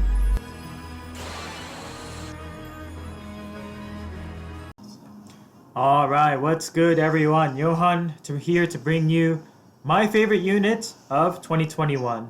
And though you three Mias off to the side here, we did not get a new Mia alt in 2021, so my number one on the list would be Volk. And Volk was also my number one most wanted hero not in the game yet at the start of 2021. And lo and behold, he was finally added, and his implementation was absolutely perfect. So Volk for me was like the premier assassin in the series, like even more so than Jafar, because the way he revealed his identity and also gave, you know, the backstory of Grail to Ike in the story was so cool, like so badass, and I was really hyped to see him finally make it into this game, and I was really hoping that he would come with lethality actually. Like He is the first character to have lethality by name. Yes, GBA Assassins had Silencer, but the official lethality mastery skill came with Volk. And I was really hoping he would come with it, and here it is. And not only did he come with it, like, he's one of the few units who can use it very consistently because of his awesome preferred weapon. And yeah, he's been a staple for my AR defense team for basically forever. He's just really consistent. His base kit was perfect out of the box, and I saw no reason to change it, and he's been doing a lot of work. He's been killing Brave Hectors and other crazy far save units without any issue. So yeah, super excited about his implementation. His voice work is great. I play in Japanese, and you know, it's perfect there. His English one is great too. And he's also drawn by Kita Senri. For those who don't know, that is the original character designer for the Tellius games. So, you know, we just got everything in one package. I was kind of hoping that he would get his assassin design. But, I mean, it's fine that we didn't, because we got the accessory in the Forging Bonds anyway, which you're seeing in the video right now. So, you know, we got the Spirit of Assassin Volk regardless. So yeah, super excited about how he was worked into the game. I managed to get really lucky on his debut banner. Got so many copies of him in just my initial pull video, which you can check out on my YouTube channel actually. And after that, you know, finishing off the +10 didn't take that many more orbs. So super happy about this. I am maybe hoping we might see an Ascended Volk in the far future. I know that's pretty copious for now, but maybe far, far into the future, we might get official Assassin Volk. Kind of like how we got Assassin Joshua. So, really awesome. Really looking forward to what the game might surprise us with in the future, but satisfied with how Volk turned out in the end. So, thanks for watching, guys, and hope you'll check my YouTube channel out if you want. I do a lot of summon videos, reaction videos, PvP content, especially those who are interested in PvP tournaments. I do host a few in my Fire Emblem Cypher Discord. So yeah, please check me out, and thanks for watching, and I'll see you next time. Peace. Hello gamers, not welcome, I got invited to talk about my favorite unit of 2021. Sadly, there wasn't Ana in 2021, but there was another very stupid unit that a lot of people now associate me with, which is kind of bad, but whatever. Dual Peony. Dual Peony is the funniest shit I've ever seen. And the fact that the game just decided to give me 4 copies of her is kind of crazy.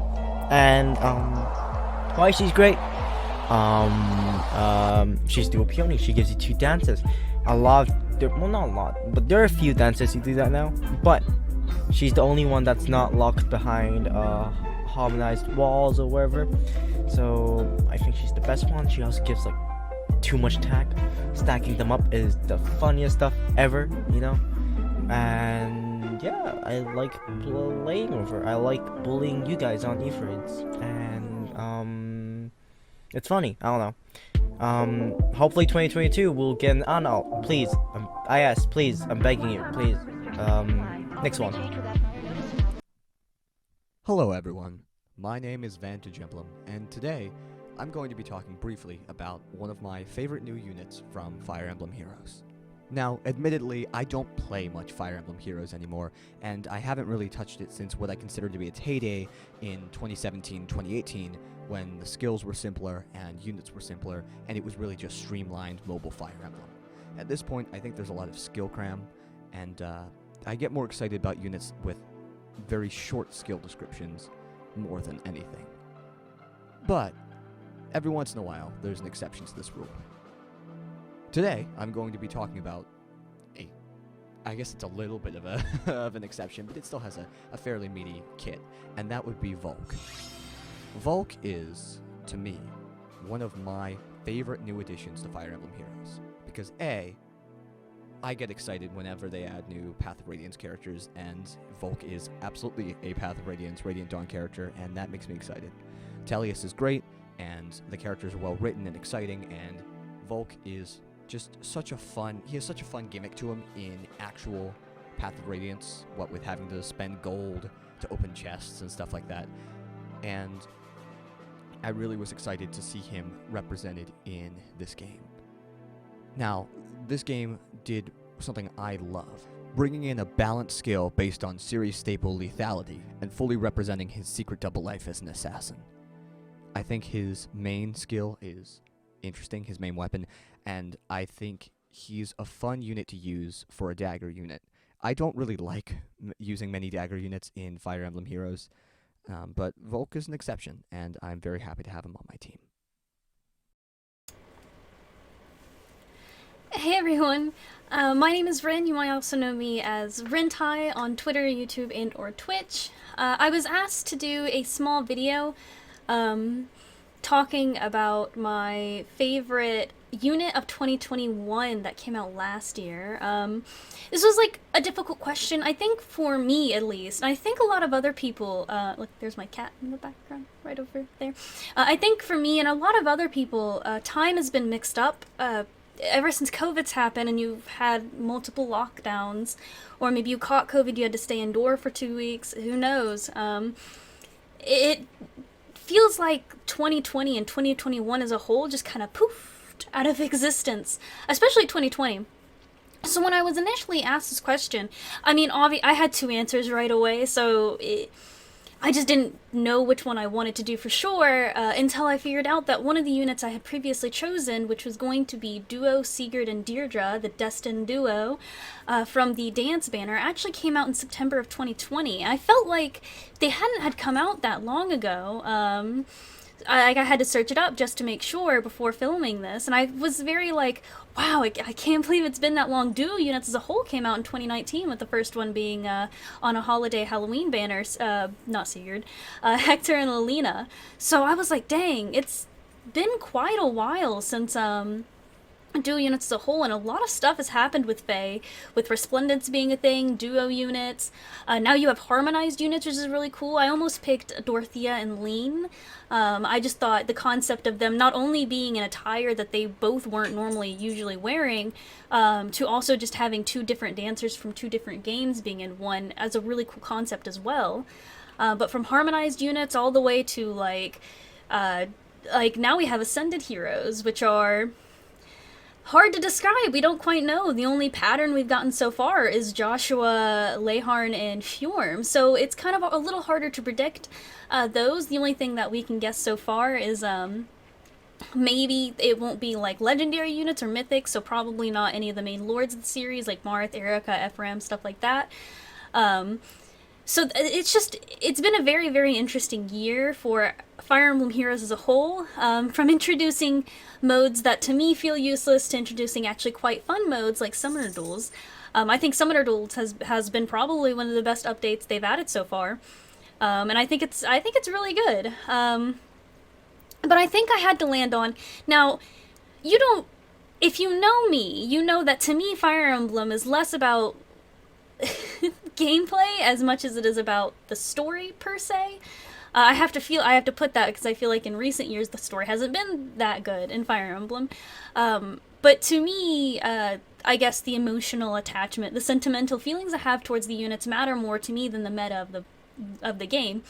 It was another reason why this question is difficult is because I can answer right away my favorite unit to use in Fire Emblem Heroes. It's Gordon. He's a Gen 1 unit that I've just invested heavily into. My main team is him and 3 dancers. But I think my answer to this question would probably be Legendary Sigurd, which, after saying, yeah, I don't it's not that I don't like meta units, I just don't really care whether they're meta or not. He is a heavily meta unit, especially in Summoner Duels. You almost find him on every team. But for me, it's more about having Legendary Sigurd. If you don't know, you can kind of assume based off of what he says in the game, he's probably past, and he's looking onto things from a perspective of a little bit of regret, but also happiness to what his son has accomplished, Seliph. And, the art style is just beautiful. It's the same person who did Resplendent Eldigan as well. He's probably my favorite artist in Fire Emblem Heroes to date. And when he came out, I was so extremely happy. He is,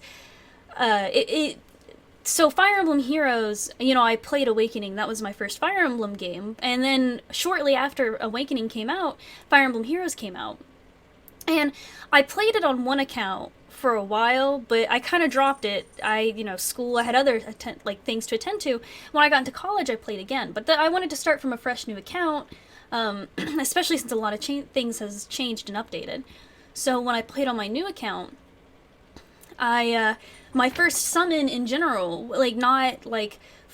not my brave unit that you get to choose, just my free summon from the first banner I saw in the game, so Deirdre's hopping in the background, was regular Sigurd, and I loved just the way he talked about Deirdre. I named my cat after Deirdre, you know? I love the way he talked about Deirdre and how much love he showed. He's also very, very attractive in my opinion, so, you know, he made me blush a little bit, and I thought, I really want to know what he's from, so I did research into it and played Fire Emblem 4, which is now my favorite Fire Emblem game to date. I think the story is absolutely amazing, and I think the gameplay is relatively fun. So, you know, I can't choose him, but when his legendary came out, I was so excited, because it felt like it took so long for his legendary to come out. When it finally did, I wanted him so badly. It took forever for me to get my one copy of him. I think I spent like 300 orbs. But he's definitely my favorite to date, from 2021 at the very least. If I were to choose my favorite to date, it would definitely be Duo Sigurd and Deirdre. It's so cute. But definitely Legendary Sigurd. I don't really care about his stats. I know they're good. I use him in summoner duels. He gives me +1 movement to every one of my guys, so it's like, whatever. Again, I'm just happy to have him, to be honest with you. I know that might be a little weird. I feel like I watched the previous years with everybody, and they talked about the stats and the weapons inherited. I use base Legendary Sigurd. I hope to get him to +10 one day. But, I mean, base, he's still a phenomenal unit to use. I mean, he's just crazy insane. I know people will see, I think they see him on my team and they just surrender to me in summoner duels. I feel kind of bad because I really use my Gordon more often than not in summoner duels. But yeah, I feel like I wish I could say more. I could talk about his backstory in Fire Emblem 4, but I'd rather you guys play, if there's ever a remake to come out, I'd rather you play that, or I'd rather you guys just to play the remake, or just to play the game. You feel a lot more emotionally invested that way, I think. But I hope you all enjoyed this. I know it's a little weird. I know it may be different from other entries, but I hope you enjoyed it, and I hope you all have a wonderful day. Bye-bye! Yo, it's me, Soup. You guys like pirates? I do!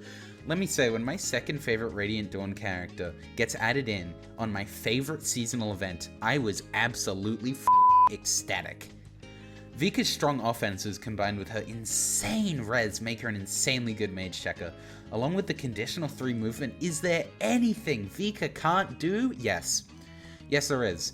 Bows treat her like a bird flying into a jet engine, but that doesn't really matter if I can just canto out of their range with a maximum of a 4 movement canto, the highest in the game.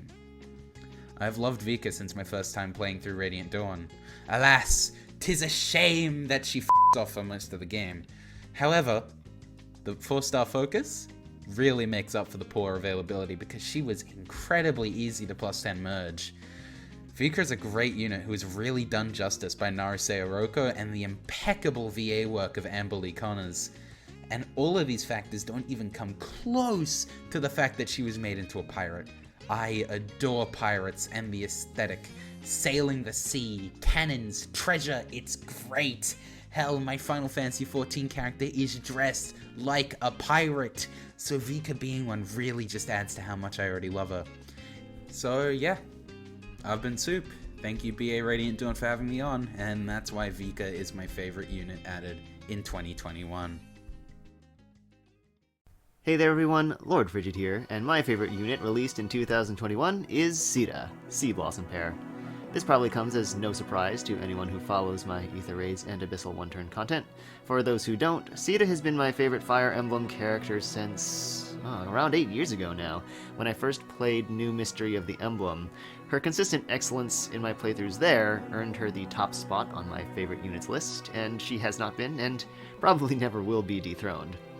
In Heroes, Seda's Harmonized variant has a fantastic set of tools at her disposal. Most prominent among these is her personal weapon, featuring effective damage, which seems to have become a mainstay for Seda personal weapons, starting with the Wing Sword. Or, well, I mean, even before then, back in the mainline games with the Wing Spear. And of course, the incredibly busted Kanto. Having Kanto on her weapon lets her run one of the fancy new flow passives in her B slot to prevent enemies from blocking her follow-up attacks.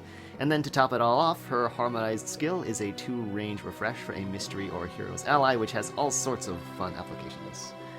My favorite use case for Harmonized Seda is in one of my Light Season Aether Raids teams, where she provides color coverage, a bit of wall breaking, and in some cases extra actions to the team.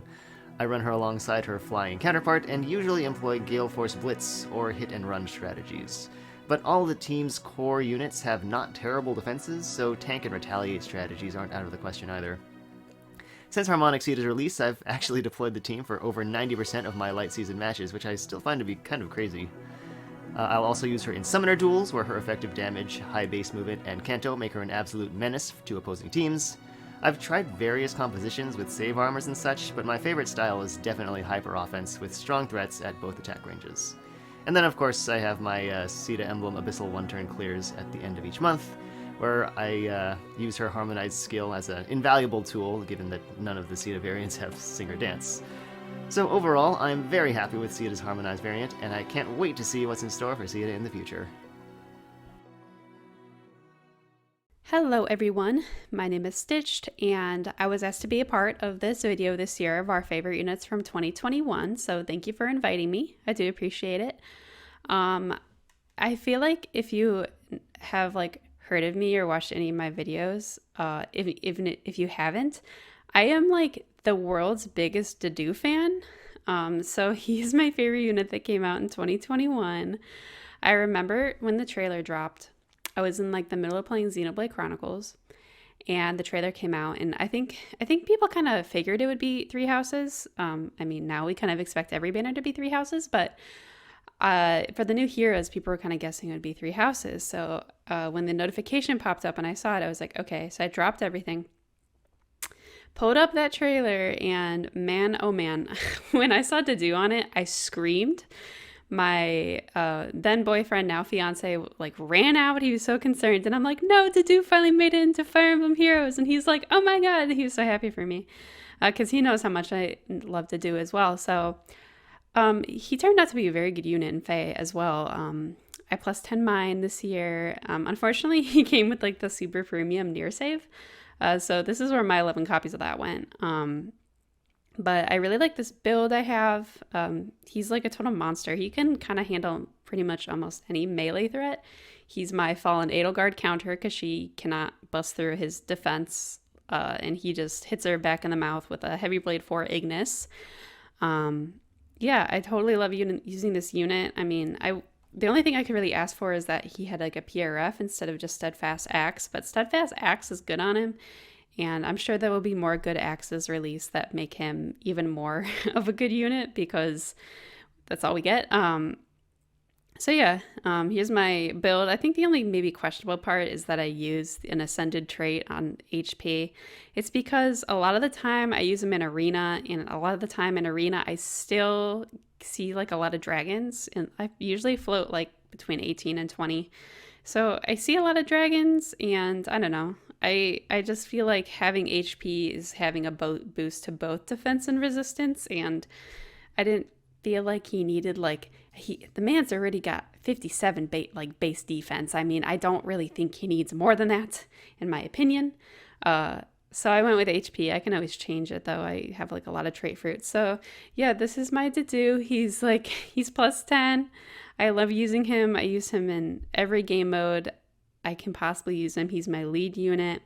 He is just very good. And really the only thing I'm waiting for now is a PRF, which maybe in 2 or 3 years I'll get. So in the meantime, I'll still enjoy using him. So yeah, thank you for including me on this video again. And yeah, happy New Year, happy 2022, everyone. I hope your gacha pulls go well in the new year. Now that I have your attention, I've got a little question for you. What do Shizuku Ozaka from Love Live and Prussian Chancellor Otto von Bismarck have in common? Well, they both know how to dress the part when it matters, let me tell you. Shizuku has one of my favorite outfits in All Stars, Rose Knight, among other great outfits such as Miracle Voyage and Solitude Reign from the anime. Then there's my boy Otto. Signature gold and black hat, iconic facial hair, cool shoulder thingies. This is the look of someone who knows how to dress for the occasion. I love costumes and cool outfits, and out of all the outfits, one of the coolest belongs to my favorite unit released in 2021, Dagger. I want you to look at this art for a second. A metallic silver across her whole body, contrasted with the vividness of the red, offers an appearance that exudes godly might.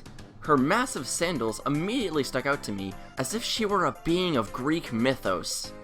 There's no way that's a coincidence, by the way, considering this exists. Just an observation. Although I won't even attempt to pronounce it, Dagger's home country has by far some of the coolest looks. Just look at Resplendent Ishtar. To top it off, she's got an armored eagle. An armored eagle! Skarmory and Corviknight got nothing on this.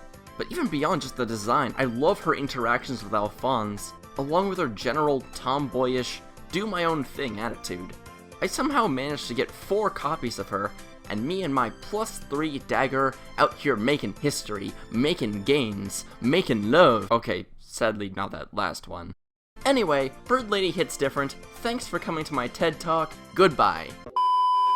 Hey folks, and welcome to the best segment of this video according to all known laws of aviation. If you don't already know who I am, my name is Val, and if you didn't already know that, I'll break it down to you in 3 easy steps. I am very much the only single furry in the Fire Emblem community that does content creation. Totally backed up, 100% fact. I'm also a loser, and I'm also lazy. Alright, everything established, let's go. I have not had the best 2021 in terms of getting the units that I necessarily wanted to get. Not that to say I didn't get anything, but it wasn't anything exceeding my expectations to where I can really say I won this year. And that was just either just because I didn't get all the units that I would have wanted, or just didn't have the power level I was really looking for to see have an impact. If I really wanted to be honest, the most impactful unit for me isn't even supposed to be on this list, so I'm not even going to talk about it. But High Brave Aum, that's all I'm going to say. But, luckily, I've got 3 units that I do want to talk to you about today in terms of who really made my 2021 for this year. So the first unit that I want to talk about is going to be the only Echoes unit that I'm going to talk about in this segment. Surprise, surprise. But it should really come as no shock to anybody that I'm going to be talking about Bridal Catria. And I feel like for me, Bridal Catria has somehow managed to be kind of a savior in a way in terms of being able to just do a lot of things for free with any sort of team composition I want. Mostly just coming down to the fact that the combination of being able to give orders buffs and the triangle attack buff to anybody within 2 spaces for just existing by itself has been really nice. And I've been able to do just some fun things, honestly, just with a bunch of SOV comps, just because, you know, why not? And I think overall, it's an interesting class type too, since, I mean, Axefly, you don't see that as much every day. You've been seeing it maybe a little bit more, but it does feel refreshing, especially since, I mean, it's the only Echoes harmonic technically. And to be fair, nobody would have seen this one coming anyway. So to see Catria get this much of a dub and actually be this impactful in terms of being arguably one of the top 10 units in the game right now, even if not, one of the top 10 units released during 2021, which is kind of nuts to say, but I mean, when you have a weapon that gives all those buffs for just merely existing, it has to account for something, right? So it's like, hey, why not? Everyone just pick up a copy if you can, and it's like, you know, just have fun with it. Why not? The second unit that I want to talk about is actually going to be the unit that I had planned to make my second +10 project, premium project, I might add. And this is going to be New Year's Valoria. I only, however, finished this arguably like 2.5 weeks ago. from recording this. So technically I got this within 2021, which arguably I didn't really want to happen. I got screwed over on the double special heroes banner and had to wait to get everything basically going tooth and nail to get the +10, but I can say that I had it. And I guess that's why New Year's Valoria isn't my #1 pick from this year, even though she's been a lot of fun to use because you can kind of just do a lot of weird funky setups, especially with the whole just charge ability that she has, like the special charging in her base weapon, according to being nearby a support partner. And for me, I feel like I've gotten the best usage out of that by running, funnily enough, base Valoria along with that, so I can essentially get a Aether proc on every combat that I basically just anytime Valoria attacks, it's a free Aether. Sure, I'm going to be taking like a hit on enemy phase, which is kind of the intention, because most likely in most favorable scenarios is when Valoria should be just doing a bunch of damage, dishing it all out, and just living and just getting all that HP back, which does happen most of the time. Sometimes obviously not, but it's kind of rough based on how I'm trying to run, because it's using special Spyro as well. So the main thing also with the whole Beast sort of stuff, because I really wanted to try Beast when I first saw that banner drop, it really kind of sucked, because it's not like Beasts have their own exclusive class skills, because you've got dragons, you've got stuff like Dragon Wall, Wrath, etc. And honestly, Beast units could really use some sort of damage reduction, or just something to put them on par with melee units, period, because the whole transformation effect, especially for just normal beasts that you would just like to use in your team compositions, you actually have to play around that, which honestly kind of sucks, especially when people can get a lot more out of any other melee unit just for existing, you know? It kind of sours it a little bit. And hopefully sometime down the road, they'll introduce some beast exclusive skills that I can give to this Valoria just to have fun with, especially if it's, well, a half shift, possibly with damage reduction. Maybe not both at the same time, but it would be nice to have something, at least eventually, just to make them feel a little more on par, at least for these infantry beasts. Because, I mean, Ash could arguably use that now, but, I mean, I probably wouldn't just use it on Ash, I would just want it on Valoria. Sadly, not my #1 pick, but overall has just been really fun to use, and I've enjoyed my time using it, even not as a +10. Still been incredibly serviceable. Now, this might come as a surprise to some people, but if you are somehow aware, which some people know, some don't, I'm going to give the exclusive scoop for this video. So hello to everybody from BA's audience and everybody watching around. I had plans to make a video on this unit a long while ago when they first came out, but lo and behold, I got a little bit complacent and didn't end up finishing it. So we're going to basically be hashing that out here. My favorite unit from 2021, that released in 2021 rather, is surprisingly Farina. And it might be a really weird pick to see when you've got a bunch of other units that have done a lot more and more just wacky stuff in general. And I'm going with someone who I believe, at least, and you'll probably agree with, is surprisingly quite honest and quite well-rounded in what they can possibly do. Because of the fact that all of Farina's weapon stuff basically essentially dulls down to, if you give her enough dragon flowers or pay her enough, you just get a bunch of stats for free, among some other helpful buffs as well, along with that. But the point is, you get a lot of stat stacking based on that, and her stats are pretty well-rounded as well. Myself personally, it's a really weird set, and I've been needing to get a flurry for her to up her attack to make it a little bit more consistent.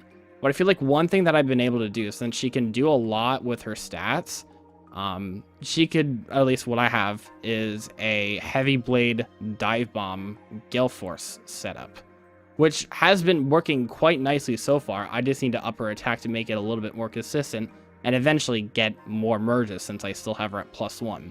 Having Isled Shield also helps out as well, just because she's able to tank a fair bit too, given you're not putting her up against green.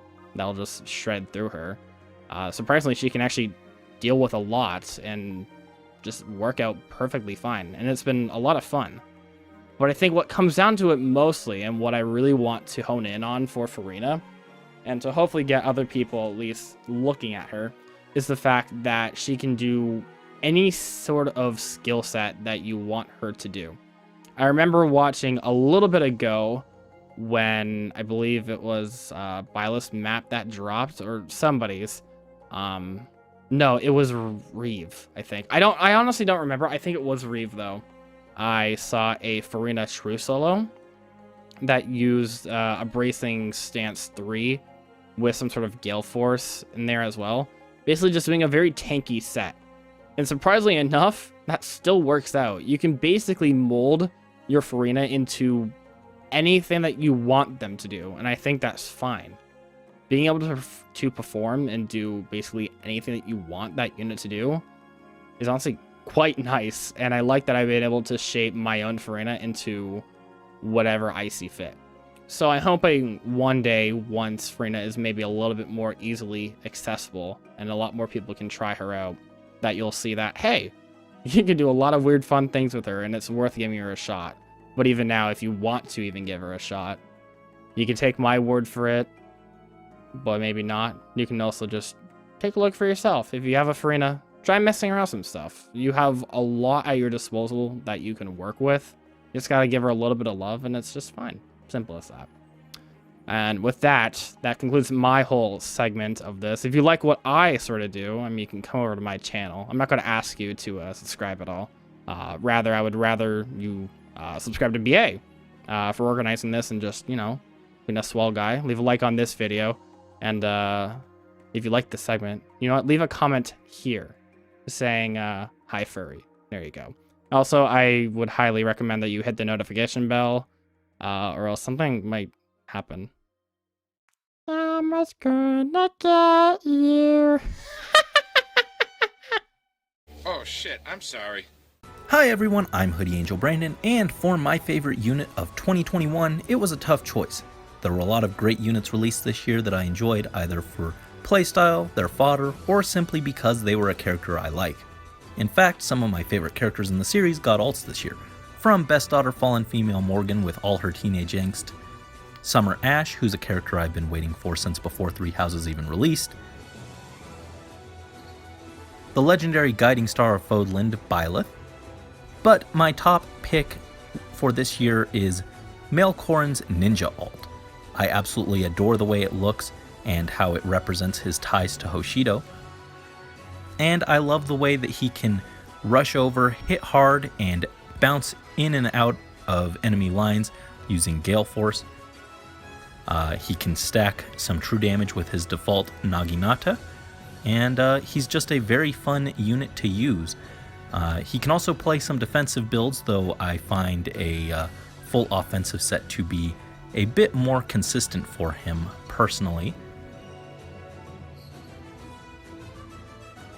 He may not be the strongest unit since he was a demote, but I've still gotten some good mileage out of him. And I still liked seeing him go off on a warpath, especially since my other Khorns that I built tended to be more defense and support oriented. It was really cool to see a Maelkorn version that really leaned into offense and was also really easy to get. In fact, his accessibility was also a major draw in why I put him at the top of my list. My Angel Army's plus 10 roster of units was missing a readily available infantry lance. So seeing one that was readily available was a great thing for me. Anyway, that's enough rambling from me. Until next time, this is Hoodie Angel Brandon, signing out. Alright, how's it going everyone? My name is Theron, and I'm here to tell you about my favorite unit for 2021, which is a lot easier said than done, because we have had honestly never-ending units of just complete insanity. Had units that have broken the meta, become part of the meta, or have created their own meta. And then of course there's Fallen Edelgard. But for me, my favorite unit would have to be Nyx here. Reason being, number one, she was my most used magic unit in Fate's Conquest and Revelations, being just an absolute glass nuke every time she was put out onto the battlefield. I absolutely loved using her in battle. She was awesome. And of course, just perfectly translated into heroes, especially with her weapon Ganunga Gap, giving her a 40% damage reduction and boosting her next attack by however much damage she got reduced from the foe's attack. Absolutely insane to use. I love it. And yes, I do run Miracle on her. It's a little difficult to set up, but if this is the reason I can beat a Fallen Edelgard with her, then it's absolutely worth giving to her. So with that, I now dub Nyx my favorite unit for 2021. Farewell and game on, everyone.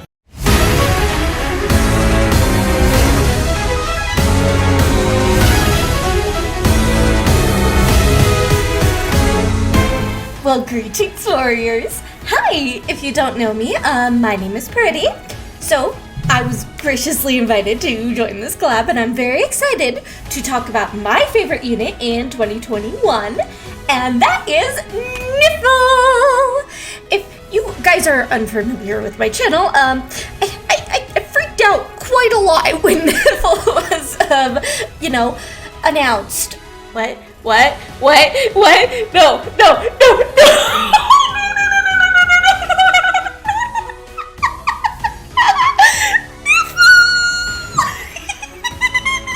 And there are a plethora of reasons why I adore this character. First off, the main reason is she's freaking pretty. Like, come on, her colors, the art, just everything about her is just stunning, in my opinion. I love the fact that she was the start to expanding what Heroes, story could be. Like, the fact that they returned to an old book brought gods into the normal summoning pool, which is kind of crazy. Kind of crazy. It just creates so much potential for this game. And so much potential for future characters, because I really enjoy the Heroes characters, and I think it's such a unique thing to see, and gosh, she's so pretty. Because I remember when she was leaked on Twitter, I thought, oh hey, this is somebody's fan art, this is a good character design, and then I found out she was real, and instantly my heart was gone. Instantly. I was in love with her. Not only that, I really enjoy her kit. So, to start off, the most important things of her kit. So we have Frostbite Breath. So it grants her speed, she inflicts flash on people, and it's just, man, she just debuffs, and it is such a fun weapon. Because you can have her as a supporting unit, you could have her as an offensive unit, but ideally what you do with her is you send her in, let her attack, and then boof, nobody can counterattack. And it's so extremely useful with this meta of crazy units out there. It's wonderful, and I really appreciate her weapon. Not only that, she comes with Domain of Ice, which is a damage reduction that she has to her, she just gives to people. She gives people damage reduction, and she of course gets it as long as she's within 2 spaces of an ally, yada yada yada. So she, along with her counterpoint of Moose Spell, which he's a good unit too, but I like Niffle more. She is both a fantastic offensive unit, both a fantastic defense unit, and people might be looking at the build on the screen and being like, Pretty, what is this build? She has super slow res, and trust me, it works. It's beautiful, it works, I love it. I just have her on a team stacked up with damage reduction, so I just plop her in and then she just takes no damage. It's beautiful. I I'm so happy that Niffle came out this year, because not only was 2021 like the start of my Fae channel, Fae tuber, stuff, but she just set a starting point of me. She kind of really, like, I don't want to say launched me, but like my reaction to Niffle coming out was one of my most popular videos in 2021. And I think it's a really good display of my personality and how excitable I am, and how much I love characters with blue hair. But she just means so much to me, not only as like a good character, a good unit in Fae, but she just kind of encapsulates like my experience with Fae in 2021, and it was such a good experience for me, and I really hope that 2022 can offer something magical as like Niffle coming into the game, and make Fae fun. If you have not summoned Niffle, please do. Please don't fodder her off. That'll make me so sad, so sad. And I can't wait to see everybody roasting me in the comments for her build, because I know that's gonna happen.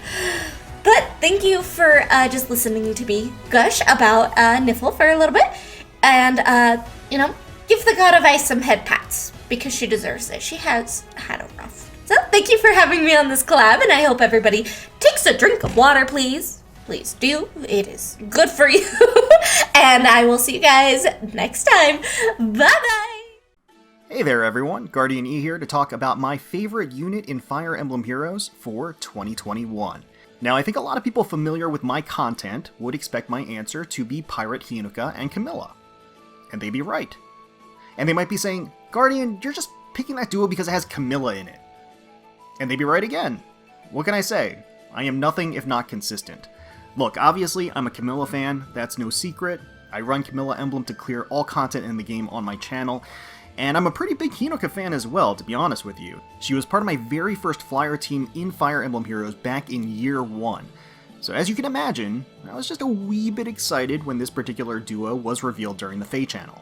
Livis has kind of a gypsy look to him too. Oh! Is that... What? What? What is... What? Having both Elder Princesses together in one unit feels like a very natural pairing. The pirate theme? It's a fun one. It's unique, definitely distinctive from any other variant or version we might see in the future of either of them. The art is gorgeous with its soft colors, rich details, flouncy skirts, legs, and bare shoulders. But I have to be honest, I was fairly lukewarm about them from a gameplay perspective. I had some serious misgivings about their weapon color and effect, and I still do, but let's talk about the pros here. Easy HP condition adaptive damage bow, which is very unique, and on player phase has a brave effect provided that they have more speed than their foe and weapon triangle advantage.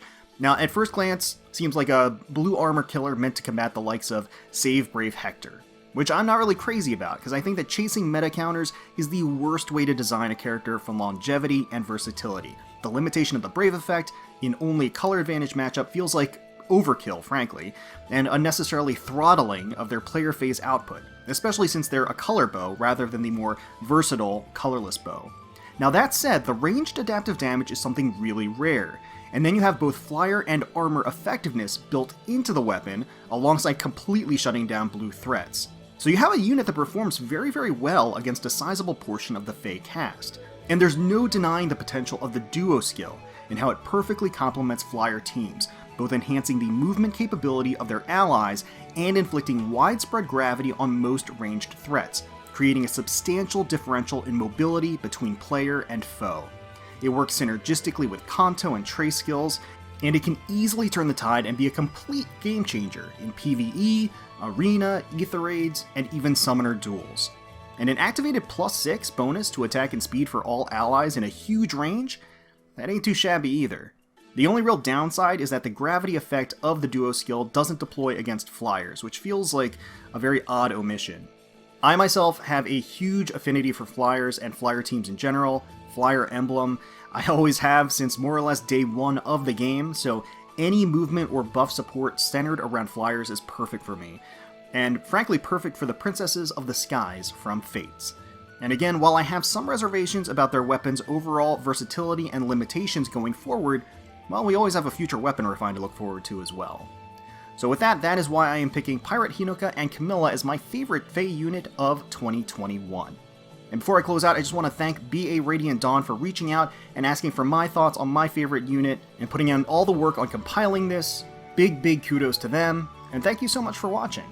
Hi everyone, it's the Oblivionknight, and this year was full of insane character releases. Out of all of them though, if I had to pick one unit that was my absolute favorite, it has to be Yuri. Now Yuri is by no means my favorite character in Fire Emblem, or even in Three Houses. Not even among the Ashen Wolves, but Yuri's implementation in Heroes was insane. Yuri is essentially what happens when you take a Cav unit, give them a dagger, staple a trace skill on them, and throw in some Layla-esque teleportation. He is a complete monster of a unit who is able to execute all kinds of strategies while also supporting his team through positioning with foul play. The enemy team has an annoying unit that will destroy your team? Leave it to Yuri. He'll not only kill them, he'll make it back to your team with his lovely Kanto. What? They're protected by traps? No problem for Yuri, he has Disarm Trap. The enemy team is protected by a powerful save unit? Well, Yuri can handle that too. Let me introduce you to AoE Yuri. With his massive attack stat and easily charged special, he'll make it like they never existed to begin with. The second I saw Yuri's kit, I knew he was the perfect unit for me and my teleporting addiction. And that was even before Summoner Duels was announced. As Phoenixmaster put it, he's the Landorus T of the Summoner's Duel meta. He can destroy tanks, snipe tank busters, foul play your allies, and all while cantoing away to safety. Yuri may truly be the best unit in Fire Emblem Heroes right now. But more importantly, he's the most fun to use. Hey guys, it's me, IDC-SAO. Now, for those who don't know me, I had played Heroes since launch, and had always wanted a PvP mode. During Book 3 is when I stopped playing the game. Now with the release of Summoner Duels, I have been actively playing again, which had came out near the end of the year. So who I call my favourite unit of 2021 is quite the limited choice. But it will definitely be Winter the Cynthia. Now let me tell you, this unit has done so much for me. Clearing out all the chapters between Book 3 and the current chapters, which has let me collect up to 600 orbs, and has allowed me to summon more copies of her and more for fodder. Especially her duo skill, which just gives the extra push for any unit, that is 3 houses or Sacred Stone. Which is quite the meme when I can throw out Digimon Edelgard, and she's already quite the quote-unquote balanced unit. She's also quite the eco-friendly freak, because she comes with all these skills, and I don't have to provide anything. If anything, she keeps on giving, and she's such a lovely Christmas spirit. Hi everyone, I'm KSFK. BA Radiantdawn invited me to share my favourite unit from 2021, so I'm going to do that. But since I'm a video essayist, I feel the non-binary urge to be extremely esoteric about it, so this might get a little weird. Legendary Lina would have easily been my pick if she were released literally one single week later, so I had to do a little more thinking about my favourite unit of 2021. To make things interesting, I'll go over my thought process since I'm not sure I have enough to say about my final choice to really justify this entire segment. I flicked through the unit catalogue for this year and picked out a few units to narrow down. Asbel, Orson, Dagger, Note, Katriafia, Shanna, Juno, Sigurd and Caspar. A lot of these units I like because of their aesthetics. For example, Juno was my most wanted character in Fire Emblem Heroes for this year and many years prior, and I'd always dreamed of having her and Zela as wedding heroes. Asbel is my favourite unit from Fraser 776, he is such a good boy, and Caspar strikes a chord in me because he shares a voice actor for a character that people who know me might be familiar with. Beside these three though, the other units had a thin red line that linked them together, and it was something that, until 2021, I didn't realise I desperately needed to enjoy many units. These units have, in one way or another, a quality intrinsic to their gameplay design that can't or hasn't been replicated by another unit in the game. Or, I guess in layman's terms, a gimmick. 2021 was not a particularly great year for unit diversity, IMHO, and mostly used the density of what a unit can be able to do as a substitute for making them unique or fun. When Fae wasn't releasing units who could squash entire approaches with savior skills or units who quad you because they exist, it was releasing units who have skill descriptions that list Canto 2 plus attack speed defense res plus 5 plus unit can counter attack regardless of distance plus accelerate special cooldown trigger plus ratio plus you fell off plus kill close plus attitude plus new hand moves equals dab. And I wasn't necessarily okay with that. It kinda felt like Intelligent Systems was boiling the game down to its bare essentials, aka bigger number. Fire Emblem Heroes is a strategy game, so I can't help but wonder what is the fun in a strategy game where the new characters are encouraged to throw themselves into enemy territory, kill a unit and cancel out for free, or in Fallen Edelgard's case, kill upwards of 3 units and leave completely unscathed. So I narrowed my criteria down even more. I wanted a unit who was fun, had an interesting and unique gameplay design, and still kept the heart of Faye's strategy gameplay in said design. I think it's safe to say that when I decide on favourites with such a narrow criteria, I would finally have the one unit I desperately wanted to share. Orson Passion's Folly. From the lineup of units I was picking between, plus just the units I like to use in general, you can probably make the educated assumption that I'm a GBA Fire Emblem enjoyer. And not only would you be right, but I would go as far as to say that Orson is probably my favourite villain from that trilogy of games, maybe even the entire franchise. Orson Passion's Folly, or simply just Fallen Orson, is a unit that I not only wanted, but hard guessed his release in the game and insisted upon it for months, right down to the likelihood of him being a Grail unit. He utilises a unique PRF weapon that, at a cursory glance, is pretty similar to fellow Fallen hero female Corrin, which forces him to function in a way that quite literally no other unit in the game wants to do, by not having a single unit within 2 spaces. Now, to dissuade any misinterpretation, I should clarify that I am not saying Orson is my favourite unit solely because he has a cool weapon that does a unique gimmicky thing. If this weapon were on a unit like Orochi, I wouldn't suddenly think that it's a cool decision. In fact, I might be inclined to say that it's dumb and stupid, end quote. To put it simply, there is no unit in this game who can pull off this gimmick with Orson, because the unit with the gimmick being Orson is probably the best part. I'm about to spoil Fire Emblem the Sacred Stones, so if you don't want to be spoiled for a game that came out 17 years ago, you can go skip this timestamp. Also, just play FEA. In the story of Sacred Stones, Orson is a knight of Renee who is known for having a deep loving devotion to his wife Monica. Monica dies, and he betrays Renee in favour of Grado in exchange for the Grado Empire resurrecting her. In chapter 16, Orson is given the title of the new King of Renee, and despite this, he is too busy lovingly tending to his now literal zombie of a wife in his chambers to actually care about looking after the territory he now rules over or even eat meals. Orson is a character who, notably, left everything behind just to be with his wife and refuses to associate with anyone or anything else. When he fights, he does so only because he knows that he'll return to Monica after he's done. And that's why Bereft Lance works. That's why Fallen Orson works. It's not just putting a Fallen unit into the game because people want to see their fave with purple fart fire and a couple of busted PRF effects.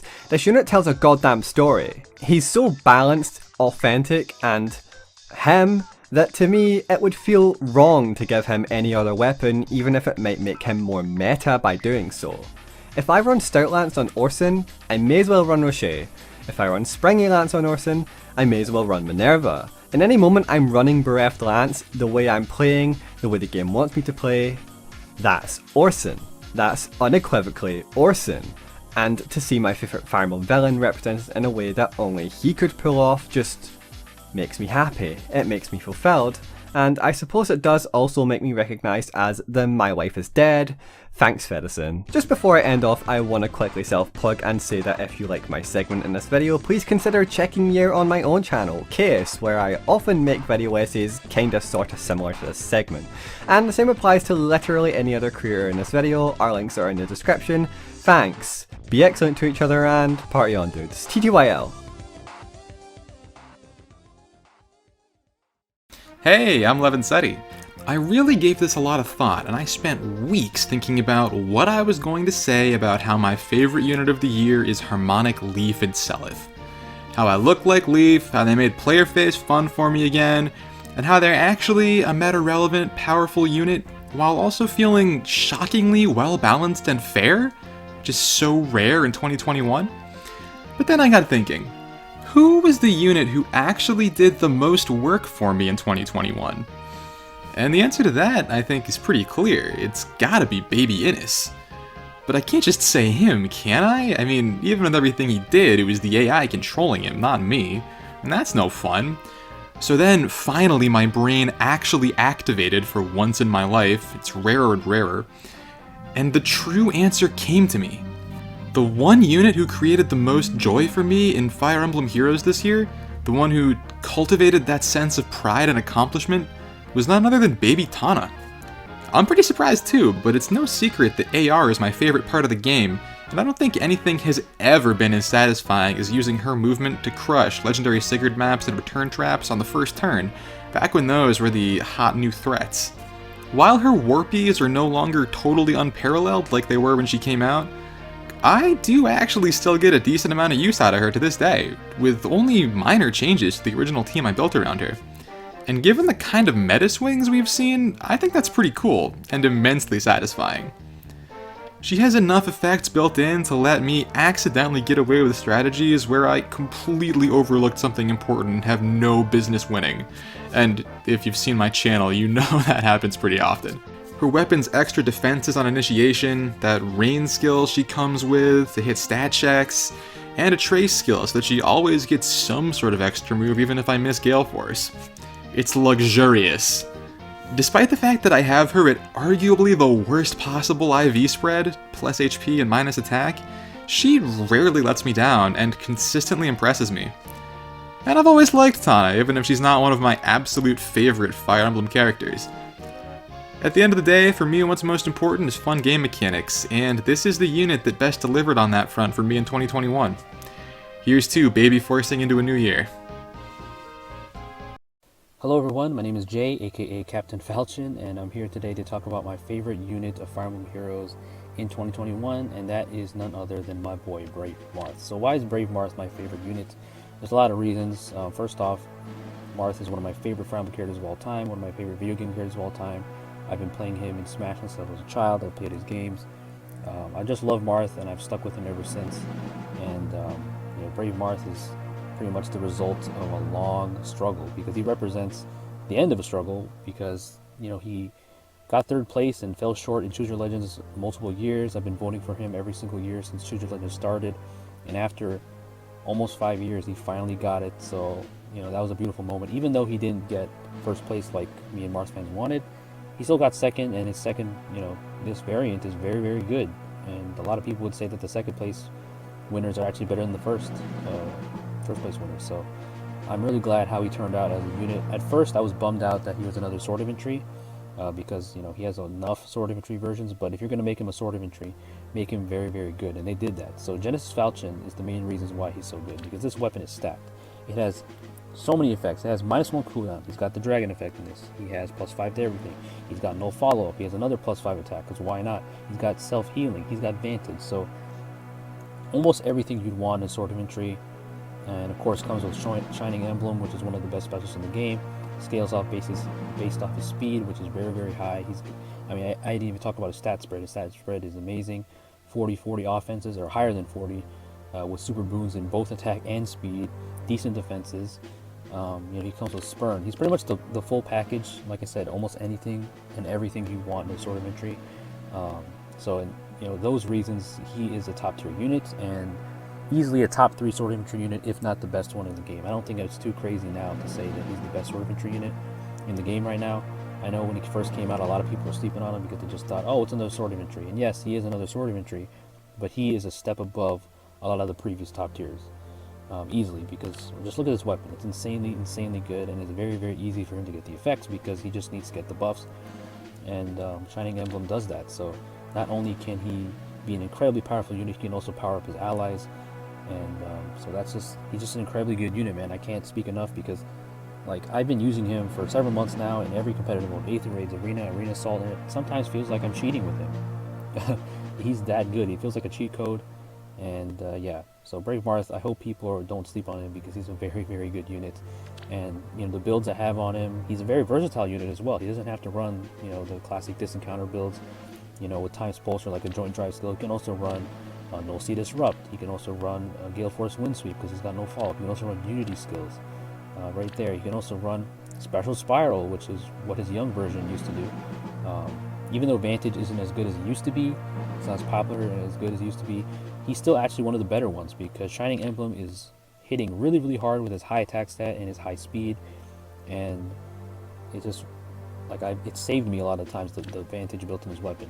I really like the Vantage in his weapon, because He didn't have to have that, but they gave it to him, and it comes in really clutch. It saved me a lot of times. So, yeah, definitely one of the better Vantage sweepers if you choose to do so. So, yeah, that is Brave Marth again. He's a very versatile unit. He's just insanely good. He's got the honorary drip. He's pretty much everything I'd want in a Choose Your Legends Marth. Although, again, I do wish that he was another class type. I kind of wish he was like a Lance unit or a Tome unit just to complete the Marth colors. But now that I've used him, he's just so good, and he's easily one of my favorite units to use. And he's basically a cheat code. So, yeah, that is pretty much, I can keep talking about Marth all day, but that is pretty much my condensed version of why Brave Marth is my favorite unit of 2021 Fae. And yeah, thanks for listening. And there you have it, everybody. If you made it this far, if you made it all the way to the end, I appreciate it. You guys are awesome. Just as a quick recap, a huge thank you to all of the lovely, amazing FaeTubers / FeTubers that wanted to join me through this for this collab. I super appreciate it. You guys are amazing.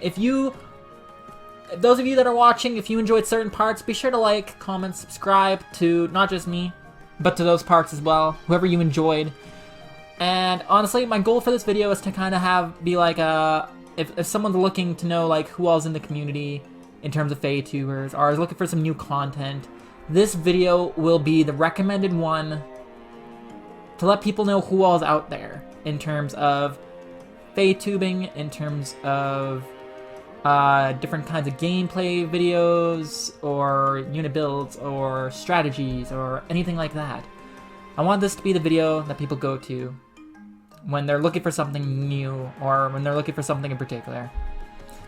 And yeah, so like I said, for those of you who made it this far, I appreciate it. Like I said, don't just subscribe to me, but to whoever you enjoyed. If you only watched a part, subscribe to those parts. If you enjoyed the whole video, subscribe to everyone, and subscribe to me too, because I would not complain. Anyway, yeah, so if you enjoyed this video, like, comment, subscribe, and until next time, this is Radiantdawn signing off. Bye! See you, everybody.